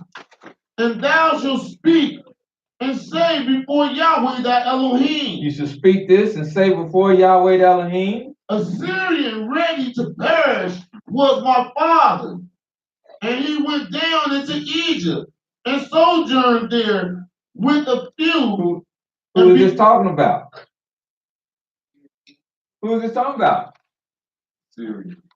Who is this talking about? Assyrian ready to perish was my father. Who is this talking about? Yaakov. Yaakov. Thank you, sister. It's talking about Yaakov. A Syrian ready to perish was my father.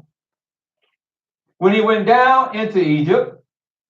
And sojourned there with a few. When he went down with a few. We know the story. Huh? He was a Syrian ready to perish. What prompted them to go into Egypt? The famine. The famine. So to escape the famine, he and his other soul sons and the few that was with him got up and went down into Egypt.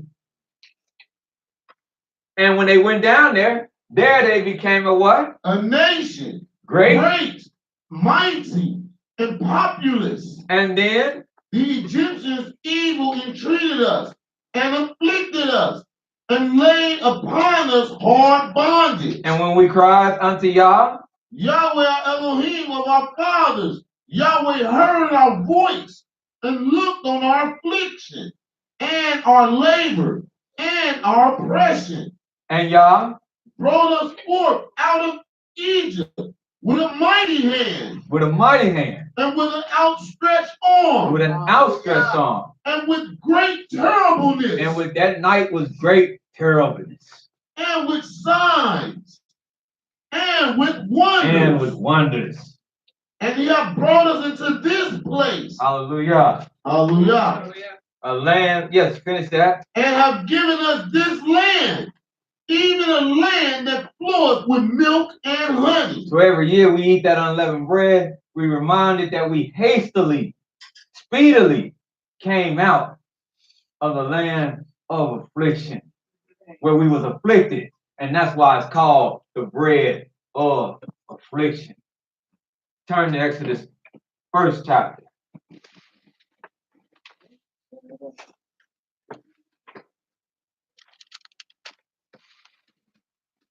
It's about getting good perspective. Exodus chapter 1. Because they wasn't eating and starved for all 7. That's why the Almighty called it the Feast of Unleavened Bread. That's why he made a pilgrimage feast to come to Jerusalem. Because when they got there, it was a time of the Passover and the Feast of Unleavened Bread. But it was big things going. You never went to Jerusalem to celebrate something where it wasn't a big thing. Tabernacle, it was a party. Passover, that was a party. The Feast of Unleavened Bread, that was a party. The Feast of Weeks, that was a party. Whenever he called you there, it was because you were being called to a party, just like he said, a feast. So they wasn't there just walking around and saying, give me a piece of that. They was there party. But it was a party at the time, it was a party with a purpose.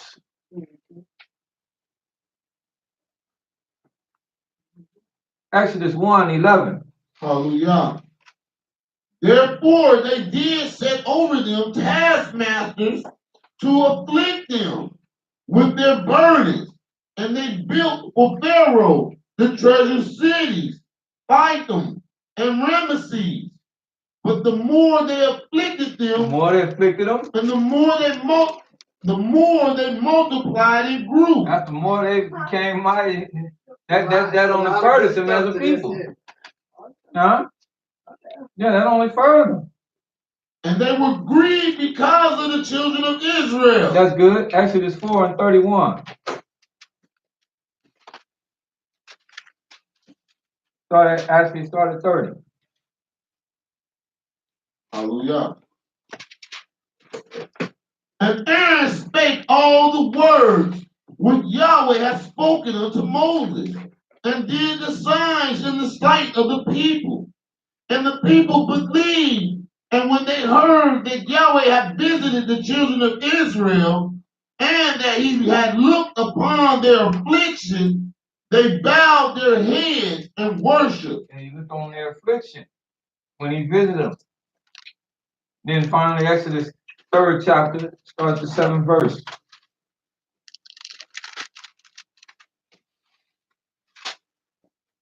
Exodus chapter 3, verse 7.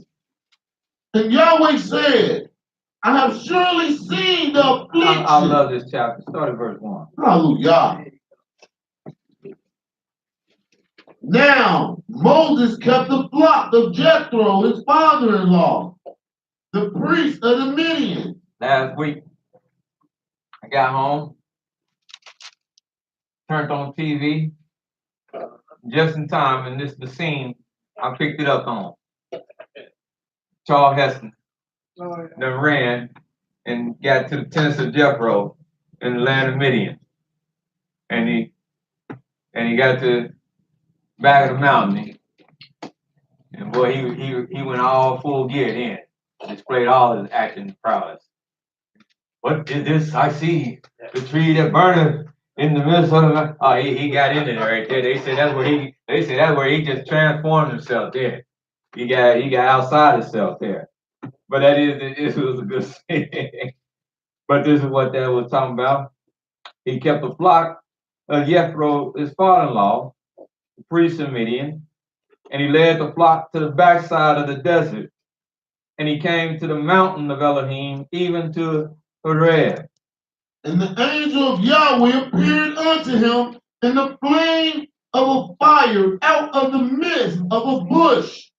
And he looked, and behold, the bush burnt with fire, and the bush was not It consumed. was burning, but it was not being consumed.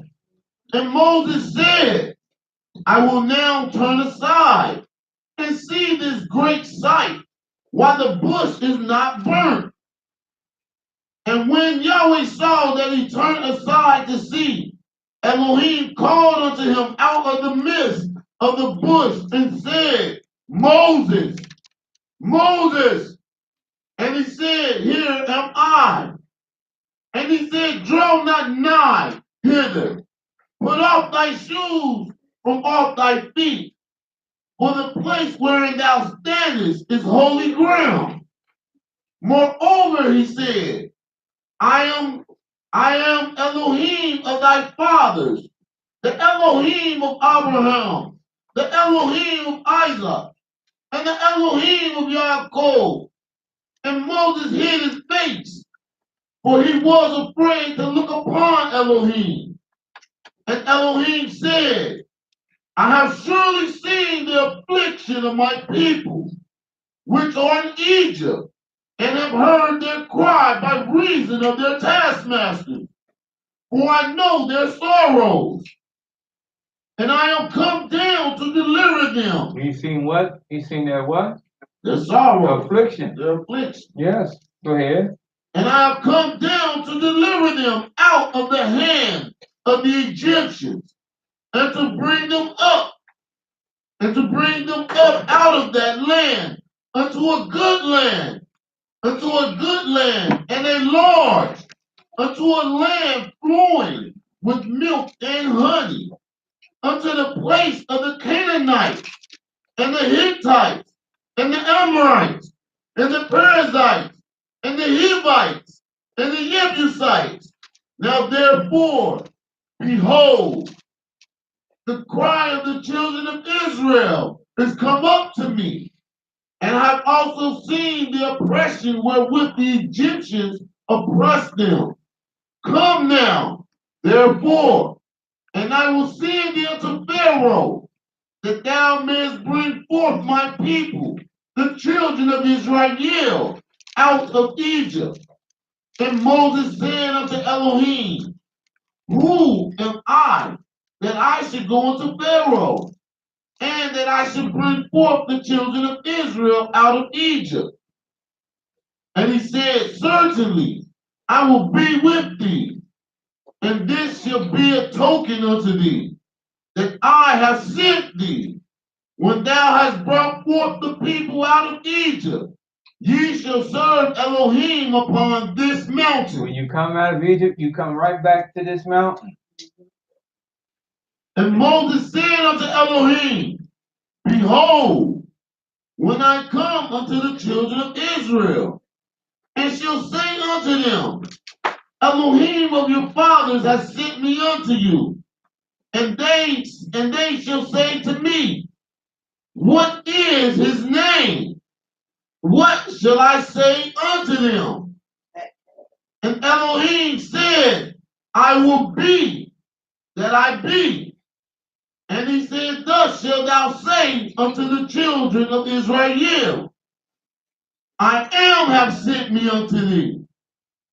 And Elohim said moreover unto Moses, Thus shalt thou say unto the children of Israel, Yahweh Elohim of your fathers, the Elohim of Abraham, the Elohim of Isaac, the Elohim of Yaakov, has sent me unto you. This is my name forever, and this is my memorial unto all generations. Go and gather the elders of Israel together, and say unto them, Yahweh Elohim of your fathers, the Elohim of Abraham, of Isaac and Yaakov appeared unto me, saying, I have surely visited you and seen that which is done to you in Egypt. Watch long. I've seen what they did to you all these years in Egypt. Yeah. I've surely seen it. You don't think I've seen it, but I saw it. 3:17. I saw every year. I saw every minute. I saw every hour. I saw all the injustice. I saw all the mistreatment. I've seen all of it. I've seen all the policies they put in place to try to keep you down. I know every last bit of oppression. I know oppression that passed over you that you don't even know about. I've seen it all. And now I've come to visit you. Oh, black man in America, I see things. I've seen it all. That's even the teachings out on the internet. It can't be, God can't be with us. Why we catch all this if God is with us? Why we go through all this if God is with us? We the chosen people. Why is he with us? They think the version of being Yah's chosen people is because they gonna be rich and have prosperity. The Jews say they is chosen people, and that make more sense because look at how they live. But you was chosen people because he said, I must afflict you. I must afflict you. And you was chosen people when you understand this book.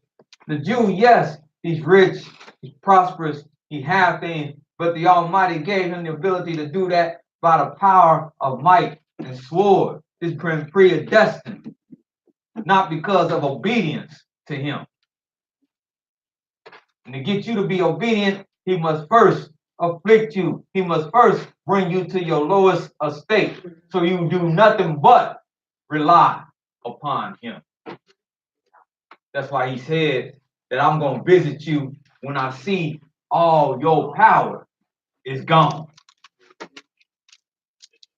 When I look and see that, then I'm coming. And I'm here to tell you that day ain't came yet. Because the black man and woman here in America and all over still think they got a lot of power, that they can fight this battle and get out from under this oppression on their own. And the Almighty said, I'm just going to stand by, and I'm just going to keep waiting, and I'm just going to let things keep going until you acknowledge your offense and understand that there's none that can help you out of this except for me. But they still talking about march. They still talking about vote. They still worried about 29 Democratic candidates to pick from. They still worrying about a man who, when he was vice president and when he was in Congress, he was signing all kind of laws that were working against your best interests. And he done threw his hat in talking about he gonna be president. Now they happy as a lot. Oh, let's go vote for him. When they asked him about reparations, he said, that's off the table with me. Anything better than what's there now? Really? Be careful for what you Really? Really?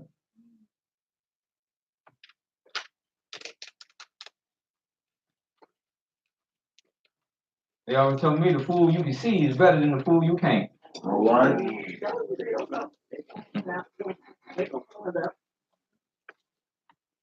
Hmm?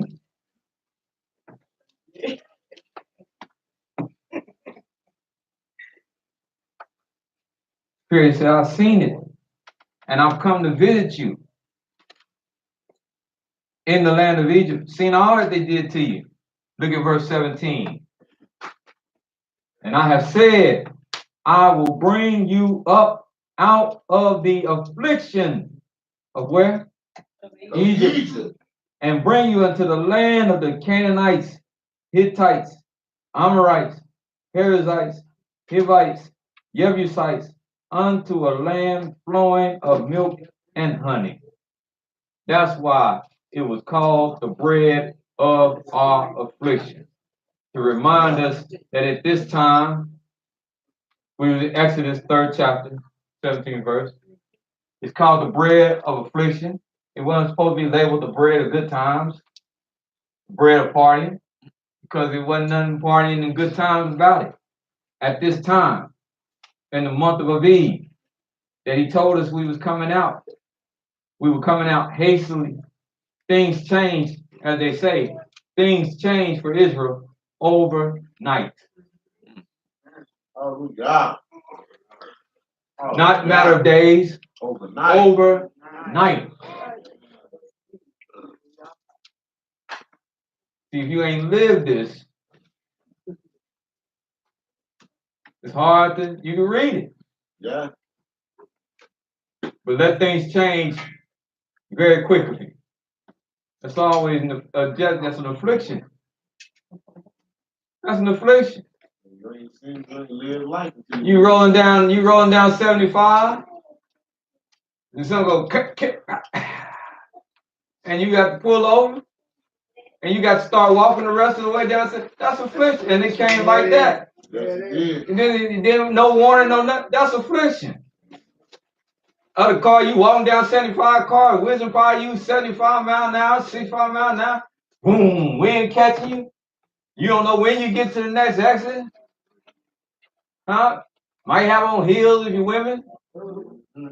Uncomfortable flats if you guys, stepping on every, them little thin sole gym shoes, stepping on every rock, catching it on your foot. Start raining, die. What's coming next? That ain't affliction. Huh? Things change like that. Huh? You get that nice little bad news and it change your world like that. That's affliction. The whole time, this whole time, it was affliction. The bread of affliction. You've been afflicted. Now they're just kicking you out. So you're afflicted. Because no matter I tell you that you inherited the land, you're not just going right into the land. That's right. So you're going in the place where you got the wonder now. What's next? What's getting ready to go on? And all this is happening. That's the bread of affliction. And you eat it every year to understand at this time of the year, the sequence of events unfolded like this for our people. And the first 7 days was very hectic. Very hectic. They just, you ain't got time to be comfortable. Can't even catch a breath. Here comes something else. And then the first 7 days, I hear they marching after us. He done only got his whole army. And I hear they marching after us. We were just trying to sit down and chill and pitch camp. They're gonna kill us. Well, we got there. Now we're here. It was water here. Then we tell you to leave us in Egypt. What the meat? Brothers out here ain't gonna kill us. When we told you to leave us alone in Egypt. No, they lying.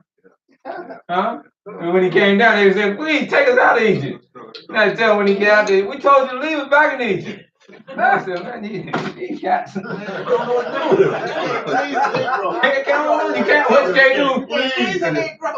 There it is, no matter what you do. I'm gonna tell you. No matter what you do. Huh? Huh? He said, man, when you come down here and save us, why you ain't saved us? Then when he get him out and save him, they get him out, man, you saved us. Why you ain't leave us alone? He said, what is this? This what you called me to do? Deal with this? Yeah, you got 40 years of it. Oh, my gracious. His head was spinning. Oh, he did. Huh? He did. He did. He did. That's why I said nobody deserved to bury him. I understand scripture. Nobody deserved to bury him but the Most High. Because them years he spent with the children of Israel, nobody deserved to handle him more but the Most High and the angels. Oh, now, yeah, Yehoshua was different. Yehoshua had something for him. Yehoshua had something for him. He had that lion heart. Yehoshua, he was ready. He was ready. But that was Moses told him though. He knew him. That was Moses told him. Moses hit them on him. Moses hit them on him. He said, look, when I live here, Yehoshua saw what he dealt with. So Yehoshua said, we got it. We got it. That guy stole that silk. But remember what it said about him before even they went to, said he was of a different Yeah. heart. Yes. He wasn't playing no games anyway. When he went to spy out the land, he said, man, this is trivial. Let's get this. And all them good grapes. Said he was of a different heart. Warrior, blood coursing through his veins. Who wants some of this? He ready to run down there that day. They only sent to spy out the land. He ready to run down. Who wants some of this? Man, if you don't get back here, man, we ain't supposed to make war with these people yet. Matter of fact, we don't think we can make war with them, period. Y'all me. We better tell him, man, what time you want to leave? Give me 5 good men and we straight. Wait a minute, we got calm down. Old man still talking about fighting. I'm 80-something years old. He said I can still go out and come in the war. Y'all done blew up. Pot bellies all over the place. You can't even look nothing but a fork. Where my spear at? You don't settle down somewhere, man. Stop all this fighting. Different. Different kind of spirit. Different kind of spirit. Different heart in him. But that's the bread of affliction. Hallelujah. That's why it's a bread of affliction. Not that it had to taste nasty and everything. You want to put you some little berries in there, put some little berries. You want to sprinkle some cinnamon on top of it, sprinkle some. You want to dip it in honey, dip it in honey. You want to pop the taste up a little bit, pop the taste up a little bit. There ain't no commandment against that, and that's not what it was about. As long as it don't have the leavening in it, as long as you get to be unleavened bread and understand what went on at the time. It can be bread to slap your mama. That'll make you slap your mama. Don't do that, but it can be bread that but it don't have to taste like castor oil. It can taste good. So you don't have to be guilty if it tastes good. Matter of fact, if it tastes good, bring it to Brother Aaron and let him sample some of it and stop keeping it all to yourself. Let me be a judge of it.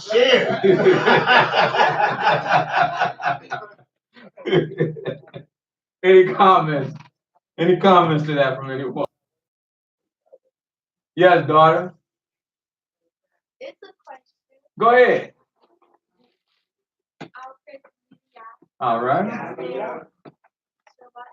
Shabbat Shalom. When do the Feast of Unleavened Bread end? When? That's the big question too, ain't it? All the kids want to know that. Little kids, medium-sized kids, and especially the grown kids. They all want to know that. They got it. They already, like I said, a plan. They got a plan already. When we hit that blessing, boy. I told my son last week. I said, boy, I ain't never seen class clear out so quick. I looked at, I said, the blessing, turned around, put stuff in. I said, you got this? I guess so. It's gone, boy. I guess it's gonna be the same way as eating. Right down the door. There you go. When is it over? Well, what is Yah's commandment? Let's go to Exodus, the 13th chapter. Leviticus 22. Well, it's just right in there. Okay. You're going there somewhere. You gotta go somewhere else. No, it's not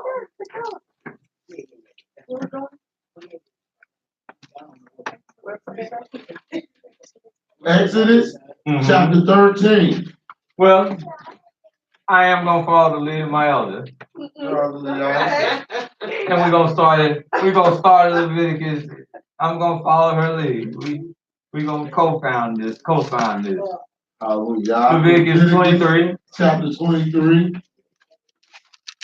Now, y'all got a reprieve last week. We missed you. Okay. I believe. And I do have a handout too, 'cause I told you, remember? Oh, yeah, Yes, yeah, I yeah. sure did make sure she Okay. get this, All right. the map. Hold on, hold on. Did y'all enjoy that? Was that insightful? Yes, hallelujah. Having a handout? Yes. Hold on. Exodus 23, Leviticus chapter 23. Leviticus 23, verse 6. Hallelujah. And on the 15th day, On the what day? 15th day, On the 15th what? day, Evening, day, night. day, And what's a day? light, Light. sun up, shining So on the outside. 15th, so when you start the Feast of Unleavened Bread? On the 15th day, When is the start of it? the 15th day, Come on now, all y'all the talk to me. same month, Hold it. All y'all talk. When is the start of the Feast of Unleavened Bread? the 15th day of the first month, Thank you. 16th. 15th, Night of the 14th. That's called Feast of Unleavened Bread. 15th day. I'm doing this because like we've been discussing on one, you hear many things. That's why I'm doing that. Hallelujah. So I can be undoubtedly sure. So like I always say, apparently with what I hear and what people are doing now, everybody wasn't undoubtedly sure when we was at the other place learning what we was supposed to be learning. Hallelujah. But then you couldn't have never been bamboozled or That's right. confluent or y'all know what I'm saying. Right. Go ahead. And on the 15th day of the same month is the feast of unleavened bread unto Yahweh. 7 days you must eat unleavened bread. So you make sure for 7 days because the nights, and this is what brother says, well, this is why we count days. Let me try to get out of here. No, go ahead, Moe. Go ahead. See, there Now, you this is go. why we count days. There you go. You gotta know how to count a day He and what said is the follow 7 the day. days because nights all belong to day. Hallelujah. So you get the 16th day. That's just the night of the 16th. All right. All dates is given to the day. All right. The night belongs to that day.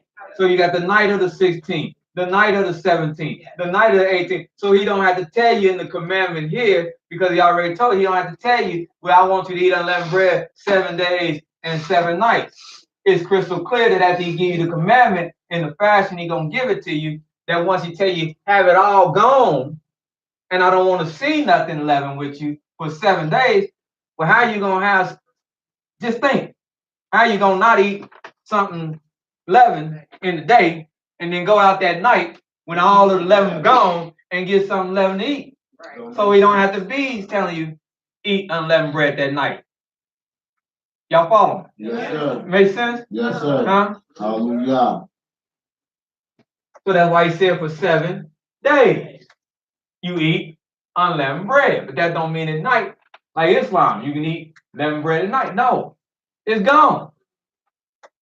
Because 7 days straight, you don't have no leaven within your coast at all. So you eating unleavened bread unto Yah.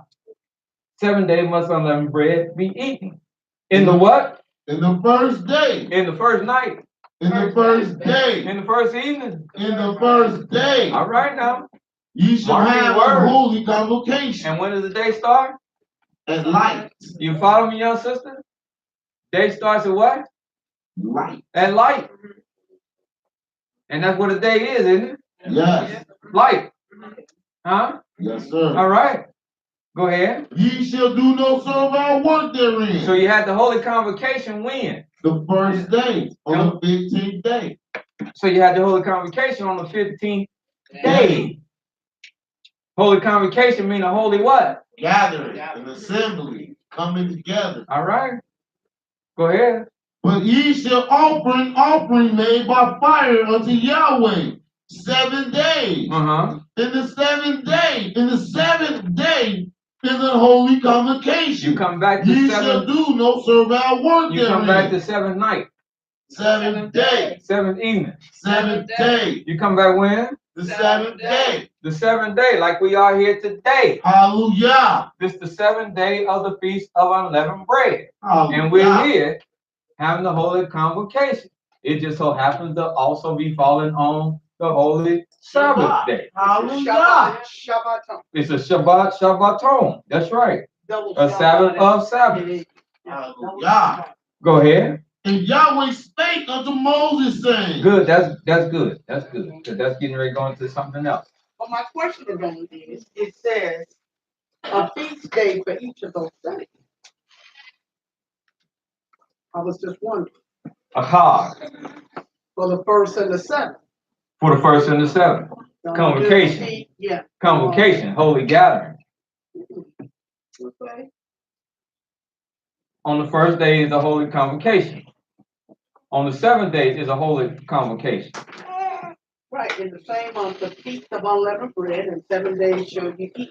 7 days till you eat unleavened. Yeah, you gotta eat unleavened bread the whole But I was 7 just saying, days. oh, you only do, But the first first day. day is the convocation, and the seventh day is the convocation.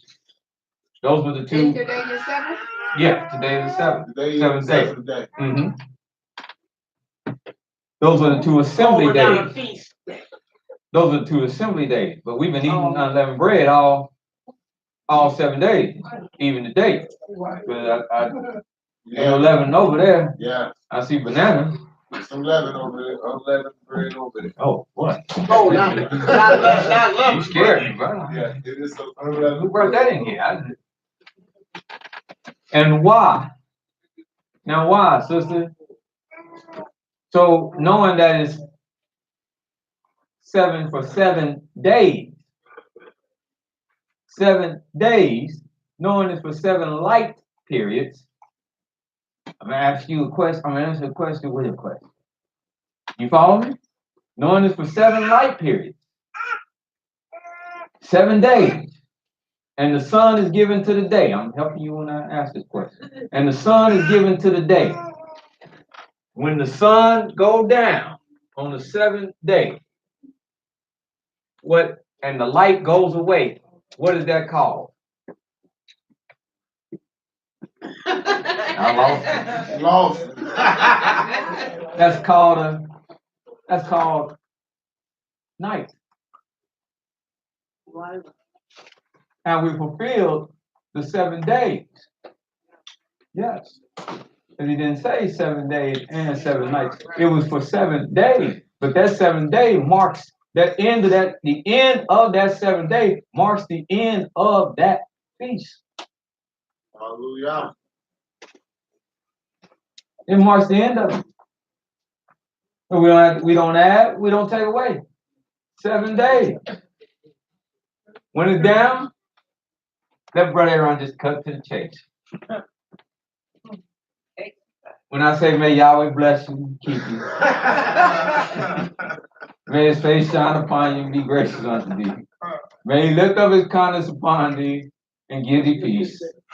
When I do that, and your mother say, everybody pack up and get in.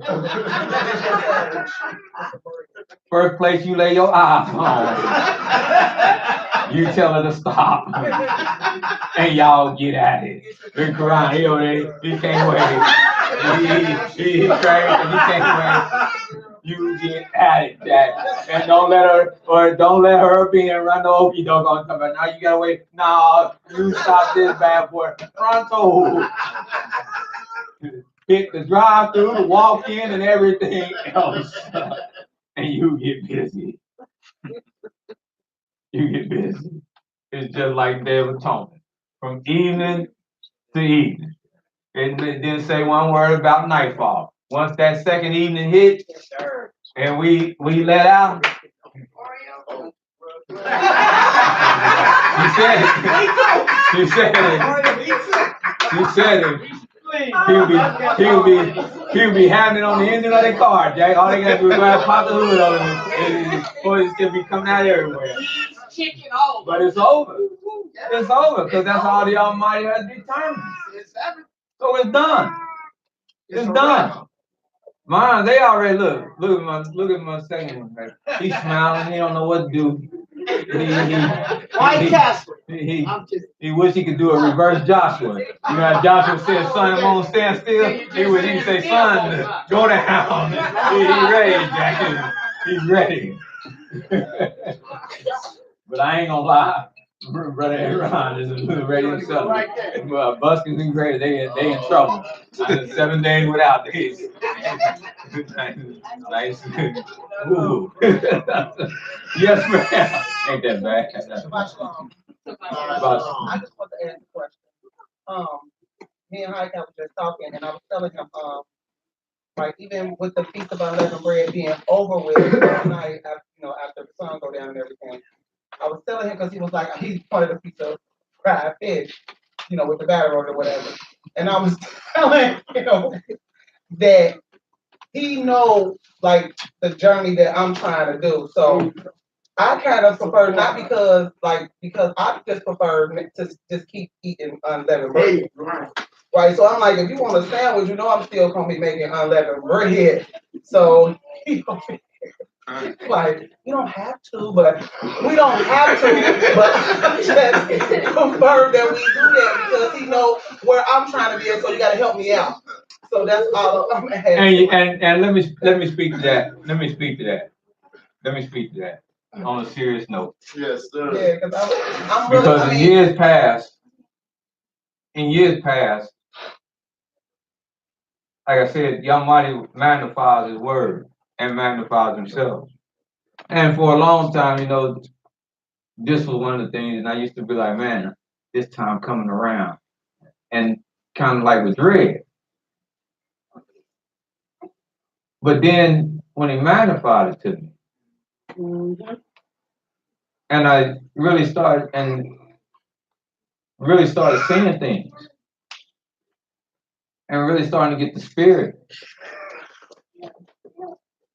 Although this is prescribed for 7 days and it's around this time,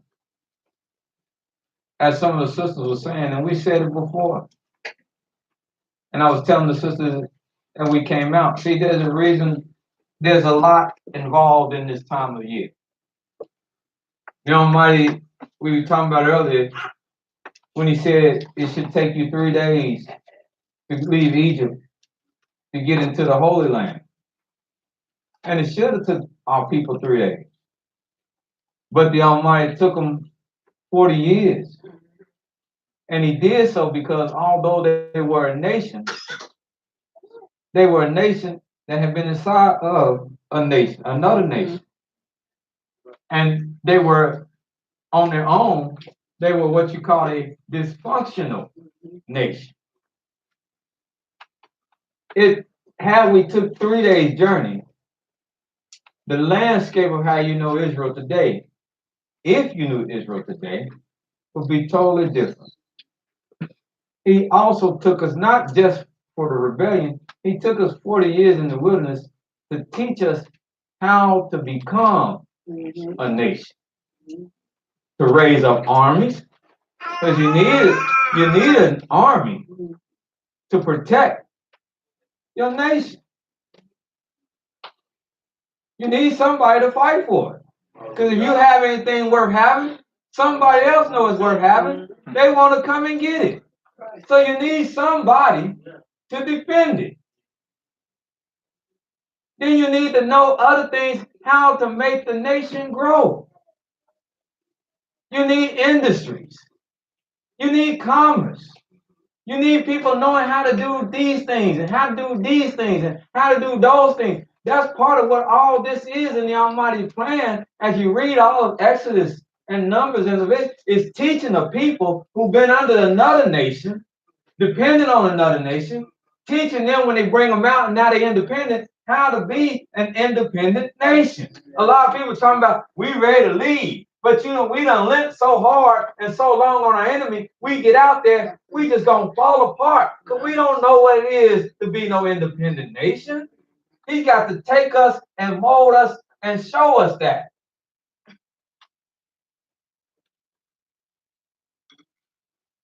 What am I saying? That really is a great spirit to have. I'm gonna be on your side. Not because I want you to buzz up high, Kyle. I want him. I'm gonna be on your side because that's a great spirit to have. Because let me tell you something. If we be serious, I don't know why I keep. I guess I got wrong thing with this church. That's entrepreneurship.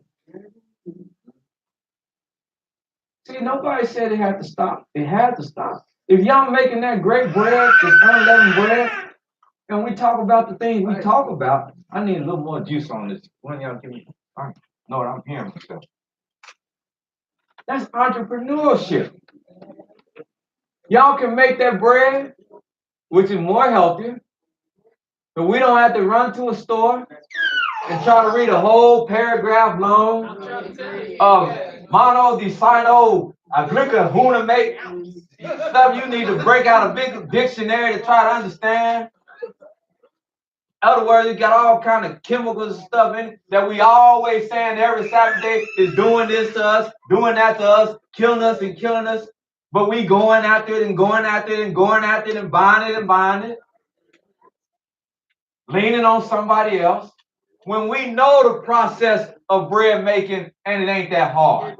It's some flour, it's some water, it's a little oil. You can put a little sugar in it, you can put a little butter in it, and you put it in the pan and you bake it. Like I said, this is one of the few nations that bring you bread and the bread is risen. You go to the Mediterranean, you go to the what they call Middle East, you go to Africa, their mainstay of bread is flat. Even amongst the Hispanics, their mainstay of bread is flat.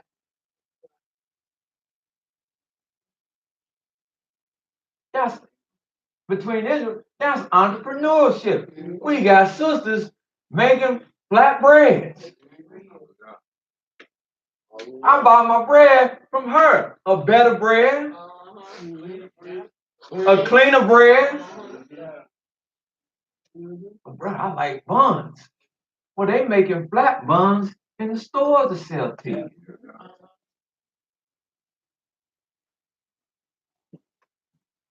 That's entrepreneurship. See what the Almighty just did? That's entrepreneurship. That's why I said I know we ain't talking about we ain't about no nation, because there's things here. That's what y'all did when he brought us out of the land. He taught us how to become a nation. He didn't tell us to employ nobody else to build the tabernacle. That was all built by Israelites. He said, them who have a willing heart. And then he said, I know specific men who can work metals. That's their industry. I know specific people who can sew these curtains together. No one man had to know how to do everything. Joshua, you've been Moses' minister of defense, haven't you? Yes. Keep it up. Train these guys. Train these guys. That all they knew was a broom handle. Train them in the javelin. Train them which was a spear. Train them. Train them with a shield that you learned from Moses. Moses learned when he was a prince in Egypt. These great warriors. Train them. That's what the Almighty did. It ain't simply just we leave. You got to bring industries. That's the birth of a nation. You got to bring industries together. Hallelujah. The men that know healing. The men that know the sciences of healing. And you got to pull them out. Our seamstress. Our cooks. You got to pull them out. And we got great cooks. Y'all fatten me like a fatted calf every week. I'll leave out of here.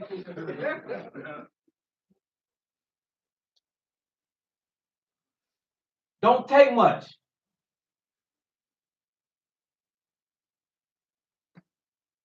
Industry. Commerce. But we gotta get our hearts right. Hallelujah. And that's one of the things that I had to come to realization of. We darn sure gonna pay our enemy, but we don't want to take care of ourselves. Right. Days for that is over with Brother Aaron. Having that kind of mind. Now, ain't nothing wrong with doing a little favor. But man, a man put his effort into something, you got to show him. I'm patient now. Right. I'm gonna leave that alone. Let me take your hand real quick. I'm stepping on toes now. Tell Jeremiah, don't be afraid of it. Shabbat shalom. Don't be afraid.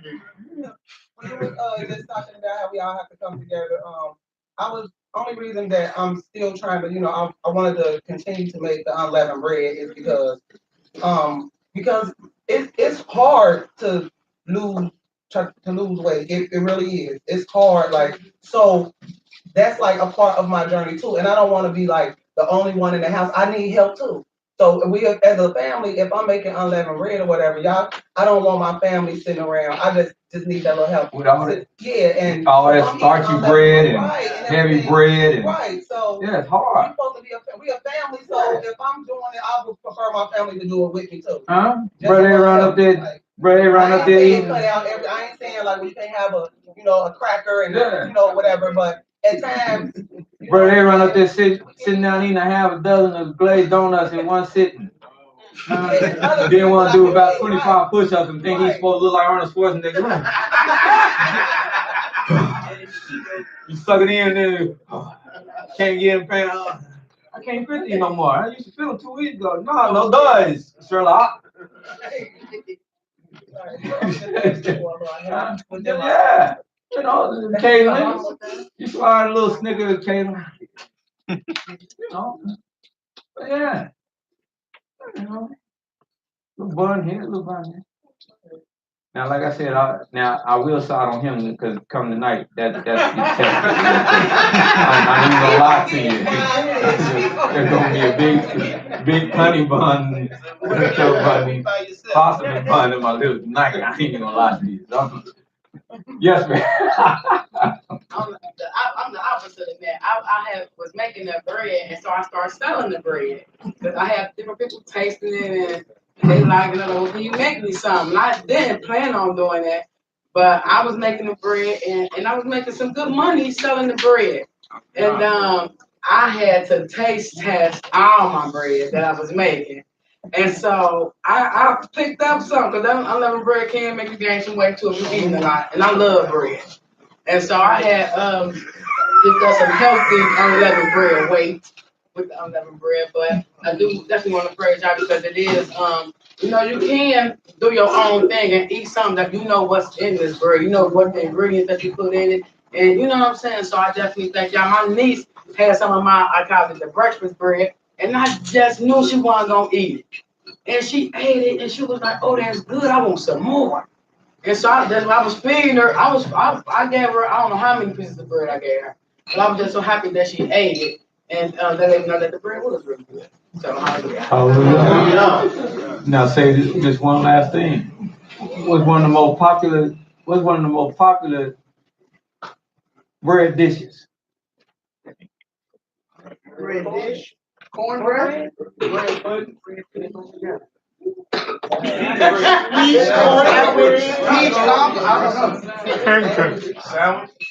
Pizza. Yeah. And pizza is made on what? Bread. What kind of bread? It's flat. Flat bread. It's flat. It's flat, yeah. Right there in the China. It's flat. Unleavened bread. They would just put the Yeah. You know about they stole just like we did martial arts for King David, but It's flat. the Asian. Huh? And it's one of the biggest fast food industries out there. Huh? You open a pizza shop, people come. That flat bread, you can get thick crust, but people like it flat. You eat flat bread every time you order pizza, you eat flat bread. Huh? Yeah. Well, you know the fight, New York did cross Chicago, he did. Yeah, yeah. Right. It's 4:30. We're gonna take a break. Any other comments before we go to break? Exodus 13. Exodus. Oh, you want? I didn't get to Exodus 13, did I? That was said Exodus 13. So you ain't getting out of here. Hallelujah. Go to Exodus 13 real For the 7 days. quick. Yes, Oh, okay. because Leviticus 23 gave us the date, but why? This is gonna give us the why. This is gonna explain to us the why. Exodus 13, verse 1. Hallelujah. And you can read on down to verse 9 Hallelujah. or 10. Excuse me. And Yahweh spake unto Moses, saying, Sanctify unto me all the firstborn whatsoever openeth the womb among the children of Israel, both the man and the beast. It is mine. And Moses said unto the people, Remember this day in which ye came out from Egypt, out of the house of bondage. For by strength of hand Yahweh brought you out from this place. There shall no leavened bread be eaten. This day came you out in the month of Abib, and it shall be when Yahweh shall bring thee into the land of the Canaanites. Yes, this is the physical day that you walked out of the land of Egypt. But the commandment was given that through that night. I still reiterate that. The commandment to let you go, the strength of Egypt was broken in that night. That's why that night is the night to be much observed. But this day is the time we physically started walking out and away from Ramesses and Pithom. Go ahead. And it shall be when Yahweh shall bring thee into the land of the Canaanites, and the Hittites, and the Amorites, and the Hivites, and the Jebusites, which he swore unto thy fathers to give thee, a land flowing with milk and honey, that thou shalt keep this service This service. in this moon. What service you talking about? The Passover, the Feast of Unleavened The Bread. Feast of Unleavened Bread. 7 days. 7 days thou shalt eat unleavened bread, and in the 7th day shall be a feast to Yahweh. Unleavened bread shall be eaten 7 days, and there shall no leavened bread be seen with thee. And so we know that if there's no leaven there, we can't eat it even in the night, because ain't nothing there for 7 days. Neither shall there be leaven seen with thee in all thy quarters. Nowhere. So you don't store it up somewhere, so you can go at night and get it, because he didn't say nothing about night. No, it ain't stored nowhere. It's gone. It's to be nowhere around, nowhere found it. Period. Then, And thou shalt show thy son. and you should tell thy son in that day, in that time, saying, This is because of that which Yahweh did unto me when I came forth out of Egypt. It shall serve as a sign unto thee upon thy hand, and for a memorial between thy eyes, that Yah's law may be in thy mouth. For with a strong hand have Yahweh brought thee out the land of Egypt.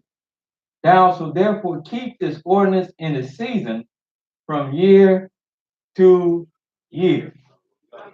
The same time though. It don't jump. It's at the same time. And that's the 15th day of the month of Aviv every year for 7 days. That's the reasoning why. So we have when, we have why, we have how, we got where, we got who, And we got what? and we got what. All right. Hallelujah. All this other stuff you hear, 16, to the 22nd. August. 38 to the. We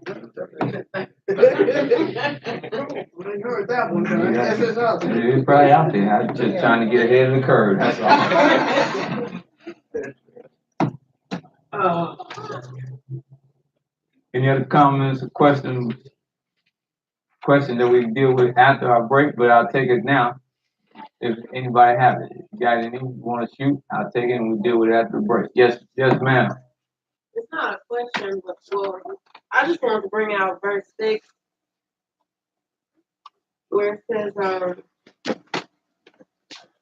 7th day should be a feast, you know, like, I don't remember having any feast, like, ever, as far as the years. I used to just go around and we just, like, Yes. Well, that feast, that Hag, that's what that is, feast Hag. That's the pilgrimage to, we don't have one because that's the pilgrimage to Jerusalem. That part is only kept in Jerusalem. To break this down a little simpler, I know everybody want to get to what we do have, but let me break this down. See, he says in the 6th verse, 7 days shall you eat unleavened bread. In the 7th day shall be a feast unto Yahweh.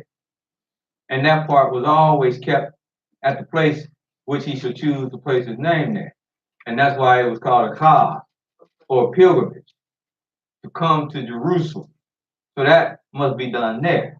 Just like Passover, it must be done there. Feast of Weeks must be done there. Feast of Tabernacle, you must go there. So he said to keep that, and that's where the convocations were ordained, to keep them there. That's the Holy Convocation. He said, but for 7 days, no matter where you at, whether you made it to Jerusalem, whether you was in Simeon, whether you was up in Naphtali, no matter where you was at, in all the land of Israel that I gave you, there better not be any leaven in all of your coasts. So from Judah, the territory of Judah, all the way up to the northern tip, there better not be any leaven. Everybody is eating unleavened bread. But to come and keep the Hag, or to come to the place to keep the feast, that is done at Jerusalem. That's the place where he chose to place his name there. That was the latter place it was done. First place it was done was at Shiloh, where the tent dwelt there. But it was wherever he placed his name at, you had to go there. But you ate unleavened bread no matter where you was at. Yes, Sister V. Praise God. Praise God. I'm trying to form this. So it says that every year we do this. So every year we know that the Passover started on the 14th. Feast of Unleavened Bread started on the 15th. And so every year, so this year, it was the first day started the Feast of Unleavened Bread. So every year, does the first day start the Feast of Unleavened Bread? No, it's whatever day that 15 falls on. Okay, so now saying that, so we're here today because it's the Sabbath. But we're not here because of the scripture saying that on the 7th No, we're day. not here trying to keep Okay. that portion of the Feast of Unleavened Bread. We here because it's the So Sabbath say day. next year, But it's on this the 7 days just so happen of unleavened bread just so happened to fall on this Sabbath day. So by us, I'm trying to understand this. So we take the leavening out our house. We eat unleavened bread, But the way that we're not keeping it is not having a holy convocation. That's the only thing we taken out of this situation. We just I'm gonna be perfectly clear, not to beat around the bush. We just extrapolated the and we're not keeping the Feast of Unleavened, we have just extrapolated and decided to memorialize the part in which the Almighty commanded or asked the people to do away with the leavened bread for 7 days. I understand. Because that was asked to be done in all of our coasts, all up the territory of Israel. It had no geographical bounds, but the actual meetings, the actual holy convocation, that was asked to be done in one specific place, and that was at Jerusalem. So what if we wanted to just meet, you know what I mean, on the first day and on this day, you know, that would not be. I mean, if somebody did, How would that be? I would not sanction it or ask somebody to come out and do so, because it's not, like I said, I understand where that had to take place at. Right. Let me- Remembering it, even memorializing it. Because you're memorializing, Remembering it, that's the same. going through all the motions of the taking the leavening out, Let me and you're making the unleavened marks on. let me say this: as long as you didn't make it the holy convocation. Only thing that makes it holy is being the Sabbath. Well, it was a holy convocation because it was called out of the. See, the whole Feast of Unleavened Bread, eating unleavened bread, that's not a holy convocation. The holy convocation is like today. This is a holy convocation because it's called out by the Almighty. That's why for me it's touchy ground to meet on that first of 7 day when he said that that's supposed the meetings of that is supposed to be done in Jerusalem. Like I said, the only reason why we here today and it because this is, I didn't wake up calling y'all here and say, hey, come keep the Feast of Unleavened Bread because it's the 7th day and it's supposed to be a holy convocation. We came here because it's the Sabbath day. Now, the end of the feast, because the way the days fell, it just happens to be falling on the Sabbath day. So you can memorialize it versus the last day, just can't call it a holy convocation. Right. Because that must be done. Memorialize it. That's what I'm But trying you to say. can't have it on That was you my can't call it a holy convocation. That must be done at Jerusalem. Right. But in all fairness, to your question, let's just say you went to New York or Chicago or any other place, Charlotte. It's a holy gala. Yes. Because they're gonna be the women in there, you know, I've done it many years. You're in there, you're making a lemonade, monster, you're having a straight up card, you're having a feast. Well, not only that, they even do it with Passover. They do it with Passover. I had a brother here, I haven't heard from him. You don't mean lamb and pork. Yes. No. I had a brother. Not all the places. No, not all the places, but I had a brother here. But some I know. I had a brother here, that's what he called me one year, and that's what he asked me. Yeah. He said, where are you keeping Passover? And I said, excuse me? He said, where are you keeping Passover? I said, what do you mean? He said, well, I was going to invite you to come keep it with me. I said, okay. I said, well, what y'all going to meet at this place and, read scripture? He said, no. He said, we got big pit. We got lamb. And we're going to take it out and we're going to roast it. Right. And we're keeping a Passover. I said, brother, I said, nah. I said, nah. When you do that here? Well, we got to do it here. That's the only thing you tell me. We got to do it here. We got to do it. Why you got to do it here when they didn't even do that all over the land?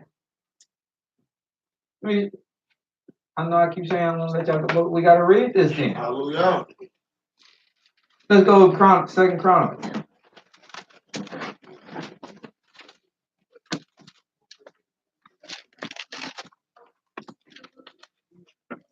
30th chapter.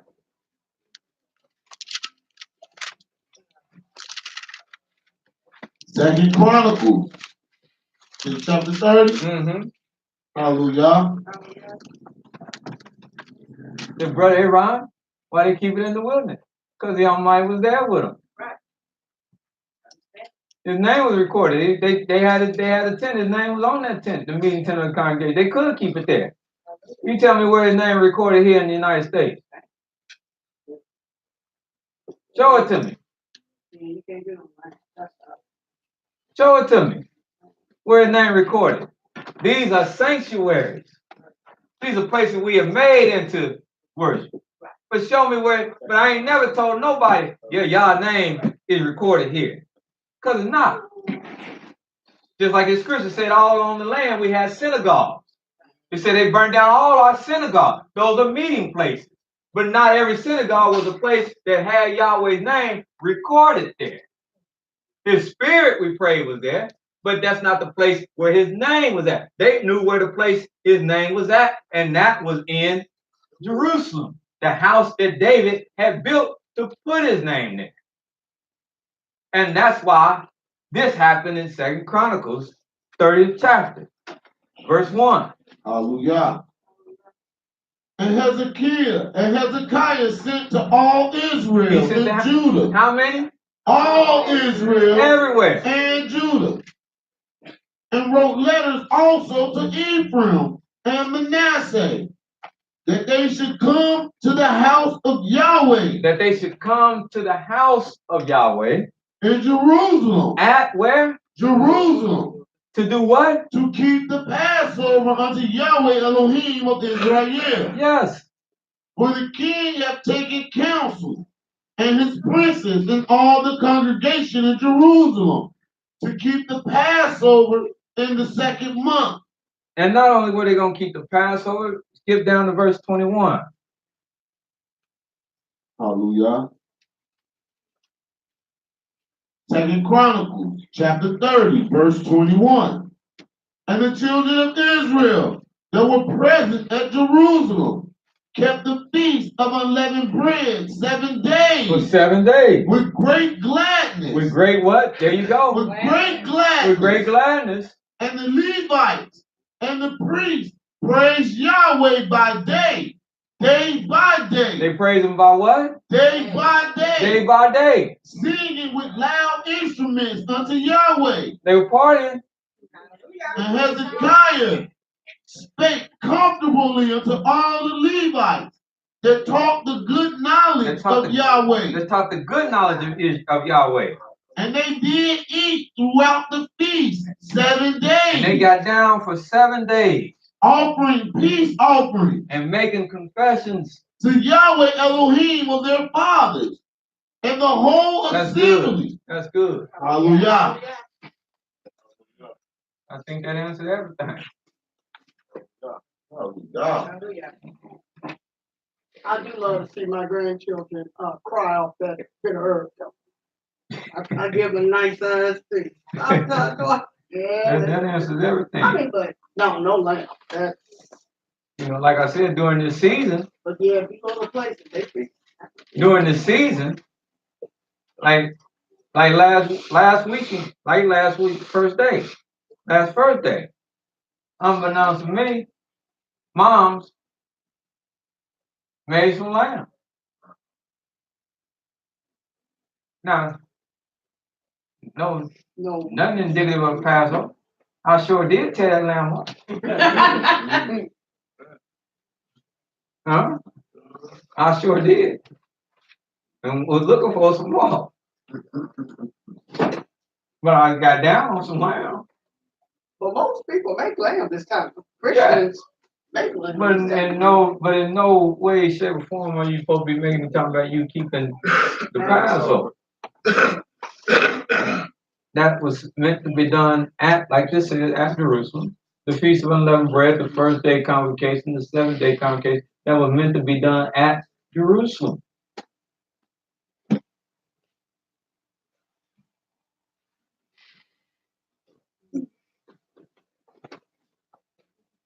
Any other attempts to say you keeping that convocation and keeping it in that sense, that is wrong.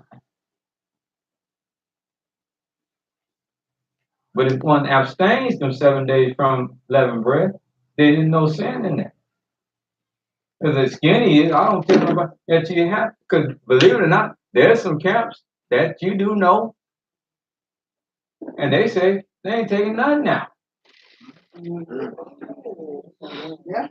And you know them. I ain't talking about no foreign teacher. You know them.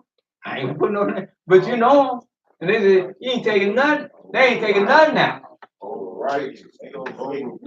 They want them some bread, they gonna eat them some bread. They want them some this, they gonna eat them some this. They ain't taking nothing now.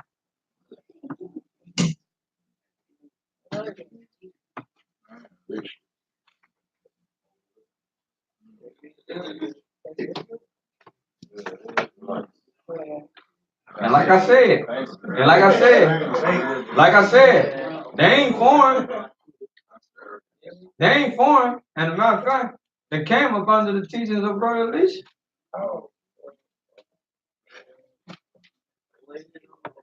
They well acquainted with him.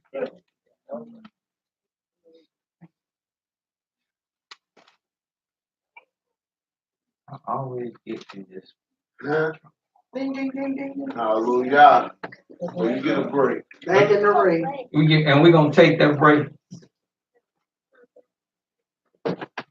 But I got to reiterate this 9th verse. Hallelujah. It shall be to do this.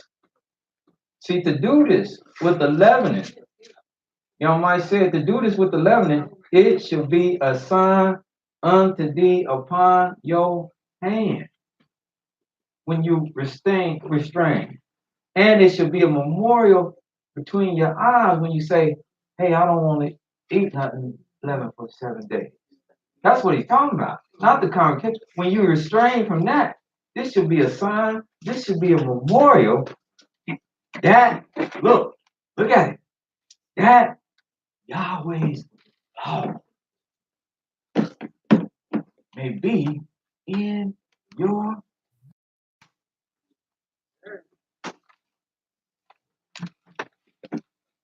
Because one of the things of Israel, it's a lot of things, but one of the things that's always been tried and true is Israel able to conscript this mouth.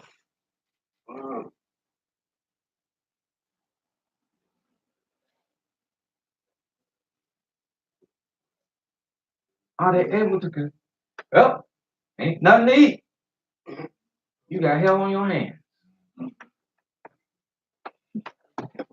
But you put a buffet out, everybody your friend. Yes, sir. Man, that brother Aaron throws a bass, boy. Woo! He throws a spread. Yeah. He's the best thing since sliced bread. Right. You come over there and give him some water and some crackers, that nigga ain't never going back over his house. You done.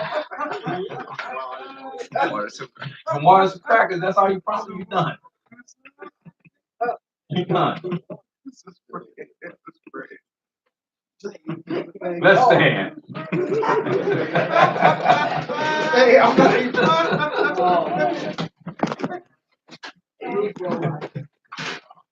Oh my gracious. Brother Haikai, yes sir.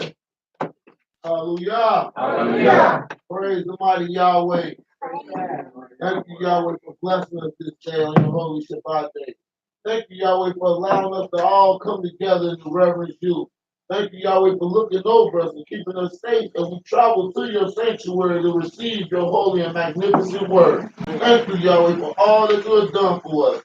Yahweh, as we venture out this moment and take a little small break to stretch our legs and to gather ourselves together, let us not forget that it is your day. This is your holy Sabbath day, Yah. Let us be mindful of you and let us continue on to give you praise and worship and to glorify your magnificent name by saying hallelujah, hallelujah, hallelujah, hallelujah, hallelujah, hallelujah. Praise the mighty Yahweh. Yah is gracious all the time, both day and night. Hallelujah. What did he say? 10 minutes to 5. How you doing, brother? Feeling better? Good. Seems like you're moving around better. Good.